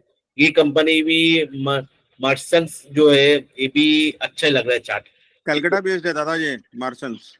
दादा तो नेक्स्ट वीक में करेंगे। अभी 12 बज गए आज के, मैं बोला और ज्यादा टाइम है नहीं मेरे पास। एक और वॉच लिस्ट कर सकते हैं, एसएनएस पावर करके जो है। SNS, S&S। चलो लेकिन कोड बोलो सर। हाँ सर, कोड नहीं पता मुझे। S&S, S&S। एक बार देख लो ना सर, कहाँ पे प्लीज, आ नहीं रहा है उसके। एक मिनट मेरे को मनी कंट्रोल पे तो नहीं दिखा था ये, लेकिन मतलब मैंने बाय किया है ये। इसमें दादा 400 इस पे भी दादा नहीं आ रहा। 366 रुपीज वाला कह रहे 517273 दादा 517 273 एसएनएस पावर। इसका भी अमेजिंग चार्ट है, लेकिन इस जगह पे इसको हमको लेना चाहिए था। सिमेंस इस जगह पे लेना चाहिए था। देखो इस जगह पे भी हम लोग जो प्राइस एक्शन बोलते, देखो ऑल टाइम इधर के आके कंसोलिडेट कर रहा था, तो ब्रेकआउट दे दिया, अभी रुकने का चांस। चार्ट तो अमेजिंग है सर। जस्ट लिया मैंने 2 दिन पहले से ये। सीमेंस का सीईओ इन्होंने मतलब सीमेंस का जो डायरेक्टर या सीईओ लेवल का बंदा है, इन्होंने अपना सीईओ उन्होंने हायर किया है अभी। क्या बात कर रहे हो। तो चलो ये 3 कंपनी आप लोगों को भी जितना न्यूज मिले, आप लोग प्लीज इसको स्टडी करो। देखो कोई भी चीज करेंगे तो जॉइंटली स्टडी करेंगे तो ज्यादा स्टडी कर सकते हैं, सही है ना। दादा एक बार कोड बताइएगा इसका जरा। इसका कोड तो अभी फिर से मैं भूल गया। 517 517 273 273। ओके ठीक है सर, परफेक्ट। 517 273। ठीक है एसएनएस पावर ए है, स्विच गियर लिमिटेड। 165 15 करोड़ गुना हो गया। तो ये जो कंपनीज है ना, अल्फा ट्रांसफार्मर से 82 करोड़ का कंपनी, वो मार्स वो कितना करोड़, मार्सेंस वो कितना करोड़ का है पवन जी? वो देखा वो नहीं तो और दादा। छोटा लग रहा है। तो ये सब छोटा कंपनी हम लोग जो भी मतलब ना देखने वाला, जैसे हम लोग छोटा छोटा करते हैं ना, जैसे आपके पास सोचो 3-4 हजार का कोई महीना नहीं रखते, ऐसा छोटा क्वांटिटी एकदम इन्वेस्ट करके भूल सकते हैं। ठीक है, मैं जैसे मेरा 20-25 हजार अगर चला जाएगा तो कोई बड़ा बात नहीं है। मेरा कोई भी कंपनी में तो उससे ज्यादा स्टॉप लॉस जाता है 30-40 हजार का, तो उतना क्वांटिटी मैंने रख के भूल सकता हूँ। तो ऐसा करके हम लोग कर सकते हैं, क्योंकि बहुत ही छोटा कंपनी है, रिस्क एसोसिएटेड होता है, सिर्फ सर्किट में चलता है। बाद में बहुत अच्छा दिखेगा तो बहुत ज्यादा इन्वेस्ट कर सकते हैं। तो मतलब कोई एकदम छोटा कंपनी, क्योंकि ये सब कंपनी में रियली 10 गुना 20 गुना ये सब चीज होने का चांस है। क्योंकि अगर रियली ट्रांसफार्मर का ये जो शॉर्टेज आ रहा है, सब कुछ आ रहा है, स्विच गियर ट्रांसफार्मर ये सब का, तो हम लोग एक पूरा सेक्टर का आप लोग प्लीज स्टडी करो। मैं भी कर रहा हूँ। नेक्स्ट वीक से एपिसोड रखते हैं, और उसके साथ WS इंडस्ट्रीज एंड ये जो है आपको WS इंडस्ट्रीज का क्या है, लैंड बैंक बहुत है पवन जी। लैंड बैंक बहुत है दादा, और जस्ट रिसेंटली उन्होंने 149.50 के ऊपर प्रेफरेंस इश्यू किया है दादा। और इनका जो कंपनी है, जो सब्सिडियरी कंपनी है, त्रिनेवा है और CM के प्रोजेक्ट है, ये दादा जल जीवन मिशन के अंदर भी है, ईपीसी के अंदर भी है, और जो मेरे को जैसे जिसलिए मैं ज्यादा बुलिश हुआ, मैंने आप बहुत ज्यादा बोलने के बाद मैंने देख, तो इसका कोड है 504220। ये मैंने आपको शेयर भी किया था दादा कि आने वाले टाइम के अंदर 2025 के अंदर 2-3,000 करोड़ का टर्नओवर हो सकता है इनके ऊपर। हाँ, उन्होंने देखा, उन्होंने अपना वो उसमें बोला, उसको जो कमेंट मैनेजमेंट का उससे बोला। देखो उसने सबसे बड़ा बात ये है, देखो 1992 से अब तक तो मतलब इतने 30 साल का बैकआउट दिया, तो 30 साल का बैकआउट दिया तो कोई तो रीजन होगा। और उस जगह पे देखो, इस जगह पे जो गया था ये तो क्या तुरंत वापस कर दिया, लेकिन ये स्टे कर रहा है इस जगह पे, ठीक है, तो स्टे कर रहे हैं कॉन्स्टेंटली, तो उसके वो लेवल के ऊपर 30 साल के लेवल के ऊपर। और वॉल्यूम भी आप देखोगे अच्छा खासा वॉल्यूम है, इस जगह से एक्चुअली वॉल्यूम चालू हुआ, देखो कॉन्स्टेंटली उसके बाद ऊपर ही गया, तो यहाँ पे लेना चाहिए था। हाँ? ये 40 रुपए से मैं ट्राई किया था दादा, तो 90 रुपीज पे मिला था मुझे, बाद में कंटिन्यूशनल अपर सर्किट लगा था। ठीक है, इसका चार्ट जैसे बहुत कम मिलता है इस तरह का 90 आवर्स का, जो हम लोग को ऐसा 30 आवर्स का बैकआउट मिला था, उसमें रुटन सा 70 रुपीज में मिला था। आज के दिन में देखो कितना 1400 रुपीज है, वो भी 2 साल में। तो इस तरह का बैकआउट मिलता है, तो हाँ ऑब्वियसली इसमें रिटर्न सा जैसे उतना वॉल्यूम नहीं है, लेकिन वॉल्यूम और भी बढ़ सकता है, वॉल्यूम है अच्छा खासा वॉल्यूम है। तो और कंपनी का भी आप देखोगे 3-4 साल पहले सेल्स एकदम जीरो था, तो उधर से अभी 130-140 करोड़ का सेल्स है, या तो 200 करोड़ का कुछ सेल्स है। तो मतलब क्या है, और इसमें मैनेजमेंट भी चेंज हुआ, मैनेजमेंट चेंज होके कुछ तो इसमें हो रहा है। तो अभी दादा ये पोरूर के अंदर एक आईटी सेज बना रहा है प्रेस्टीज ग्रुप के साथ में जेवी करके दादा। तो उनका भी वो रेंटल इनकम है, और जो उनका लैंड बैंक है जो चेन्नई के सराउंडिंग जो न्यू एयरपोर्ट मतलब उससे रेंटल इनकम यूज एक्सपेक्ट करे, और उसमें उसको इन्वेस्टमेंट भी वो बनाने के लिए बहुत ज्यादा नहीं है, क्योंकि उसके पास जमीन ऑलरेडी पड़ा है। हाँ सही है ना गोविंद जी? हाँ सही है दादा। और ऑल ओवर इंडिया इनका ईपीसी वर्क है दादा, ये वाटर वेस्ट मैनेजमेंट में भी है, उसके लिए अच्छा है। हाँ, और ये वाटर वेस्ट मैनेजमेंट में भी है, ईपीसी के अंदर भी है, और जो रेंटल इनकम है वो है, मतलब बहुत बड़ा बनेगा दादा मेरे ख्याल से ये। चलो इसको नेक्स्ट वीक पूरा डिटेल में करते हैं सर, आज टाइम नहीं है। नेक्स्ट वीक है निफ्टी वगैरह का, मतलब जो भी है वो फटाफट 10 मिनट में कर लेंगे, क्योंकि मेरे को नहीं लगता है नेक्स्ट वीक ज्यादा निफ्टी का डिस्कस कर पाए, क्योंकि इस वीक उतना मेरे को नहीं लगता है बहुत अच्छा चलेगा। ठीक है, यही लेवल पे ही रहेगा शायद, समझा ना? तो हम लोग इसको डिस्कस करेंगे, ये 2 सेक्टर एकदम स्टार्टिंग से कर लेंगे तो ज्यादा टाइम मिलेगा, ठीक है ना? प्रवीण जी ये 2 ग्रुप में डाल सकते दादा हैं? एक और मैं पूछ रहा था दादा के, दादा एक और में कुछ सेक्टर अगर आपको पता हो तो, जैसे अभी ट्रांसफार्मर का अच्छा चल रहा है, तो ट्रांसफर को चाहिए रिक्वायर रहता है उसके अंदर ऑयल, ट्रांसफर ऑयल, उसका भी मेरे ख्याल से बहुत सारे सोबिता ऑयल है जो ट्रांसफार्मर का व्हाइट ऑयल में इंडिया का मार्केट लीडर है। हाँ तो सविता ऑयल है अभी, और कोई छोटा उसमें है। और दूसरा एक कंपनी कौन सा है, हम लोग मेरे पास ऑलरेडी पड़ा है, मेरे को नाम याद नहीं आ रहा है।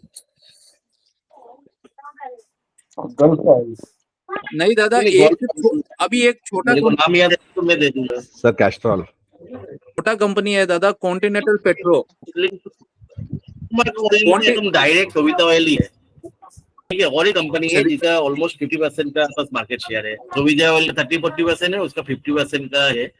मेरे को याद आएगा तो बता दूंगा मैं सर। गंधार ऑयल, हाँ गंधार ऑयल, क्या ऑयल? गंधार ऑयल, गद्दार ऑयल मैंने तो सुना नहीं है, मेरे को याद आएगा तो मैं बता दूंगा। इसका दादा बहुत मेरे ख्याल से फ्यूचर के अंदर बहुत बड़ा डिमांड होगा, जैसे जैसे ट्रांसफार्मर बढ़ेंगे तो उसके लिए जो रिक्वायरमेंट रहता है ना, तो वो बहुत बढ़ेगा दादा। अपर इंडस्ट्रीज अलग बिजनेस है, वो तो क्या होता है, वो क्या कहते हैं, जो हाई टेंशन लाइन का वायर्स होता है ना, वो अपर इंडस्ट्रीज बनाता है। हम लोग वो सोच के लिया था जो इंडिया का पावर कंजम्पशन बढ़ रहा है, तो देखो वो भी एक अपर इंडस्ट्रीज से ये सोच के लिया था। मैं क्लियर कट बोला था, मेरा अपर इंडस्ट्रीज का तब इंडिविजुअल वीडियो बना था, देखो वो लगता है जे वायर्स कोई भी उठ के बना सकता है, लेकिन बात वो नहीं है। वायर्स आपको अगर साइंस पता है, जैसे कोई भी आप कंडक्टर बना रहे हो तो उसके अंदर जो रेजिस्टेंस होता है जो वो भी मेंटेन करना पड़ता है। ज्यादा रेजिस्टेंस होगा तो आग लग जाएगा वायर्स में, जो आर कहते हैं ना, रोध या क्या नाम उसको इंग्लिश टर्म्स में बोलता है, रेजिस्टेंस ही बोलता है शायद, आर्ट से जो डिफाइन करते हैं, तो वो भी एक लेवल तक मेंटेन करना पड़ता है, वो आप जीरो नहीं कर सकते हो। लेकिन जो आर वो कम होगा तो अच्छा कंडक्टर बनता है, जैसे कॉपर का बहुत कम होता है। तो लेकिन आप अगर वही एल्यूमिनियम या तो वो मेटल से बना रहे हो, उसका वो बहुत बड़ा चैलेंजिंग होता है, वो टेक्नोलॉजी बहुत कम कंपनी है, आप उससे वर्ल्ड का टॉप 5 कंपनीज में आता है, इंडिया का नंबर 1 कंपनी है। वो जो मतलब जो वायर्स होता है, conducting wires, high tension line का जो वायर्स होता है वो मेंटेन, मतलब दूसरा जो रेलवे का जो वायर्स होता है वो भी हाई टेंशन लाइन होता है, उसको भी बहुत ज्यादा प्लेयर्स नहीं है, वो सोच के हम लोग लिया था आप पर। और आज के दिन में देखो, और उसका एक्सपेंशन प्लान भी बहुत सारा दिख रहा था सब कुछ, तो हमारा 800-900 का लेवल से आज का 7000 का लेवल है, और मैं वो होल्ड भी कर रहा हूँ। आप लोगों को भी चाहिए तो दिखा दूंगा उसका स्ट्रक्चर, तो मेरा ऑलरेडी 700-800% पे होल्ड कर रहा हूँ। चलो प्रवीण जी, आप कौन सा कंपनी बोल रहा था? कॉन्टिनेंटल पेट्रो दादा, ये मैंने क्लास के अंदर एक बार आपसे पूछा था। कॉन्टिनेंटल पेट्रोल तो सीएनजी में है। नहीं दादा, ये वो अलग है दादा, ये कॉन्टिनेंटल पेट्रो अलग है। ये ऑयल और ये रूरल इलेक्ट्रिक। हाँ, इसका कोड बता दो। सर इसका चार्ट देखा, बहुत अच्छा ब्रेकआउट था। हाँ मैंने दादा थोड़ा इन्वेस्ट किया था इस पे। कॉन्टिनेंटल पेट्रोल दादा 103 के ऊपर है अभी। सर कोड तो बोलो सर। एक मिनट दादा, ये मेरे को चार्ट मैंने को दिखा दिया, लेकिन मैं सही में इसको कुछ वो नहीं किया। ये मैंने आपको क्लास में पूछा था उस समय 523 232।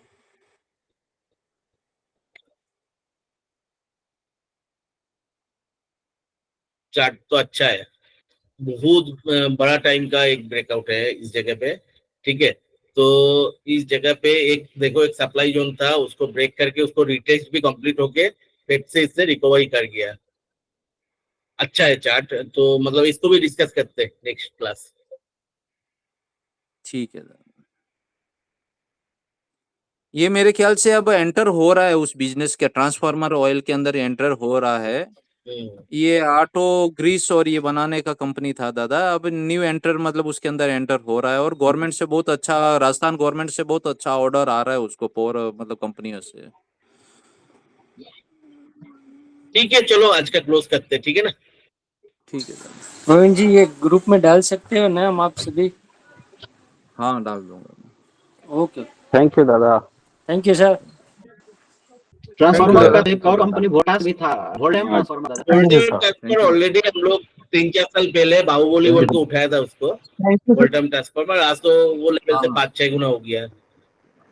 हाँ वही दादा, मैंने 5 रुपए पे मिस किया था, और 20,000 क्वांटिटी उठाने का था, लेकिन मुझे क्या कि उस समय इस पे ज्यादा आया नहीं था, लेकिन बहुत अच्छा रेट था 5 रुपए पे।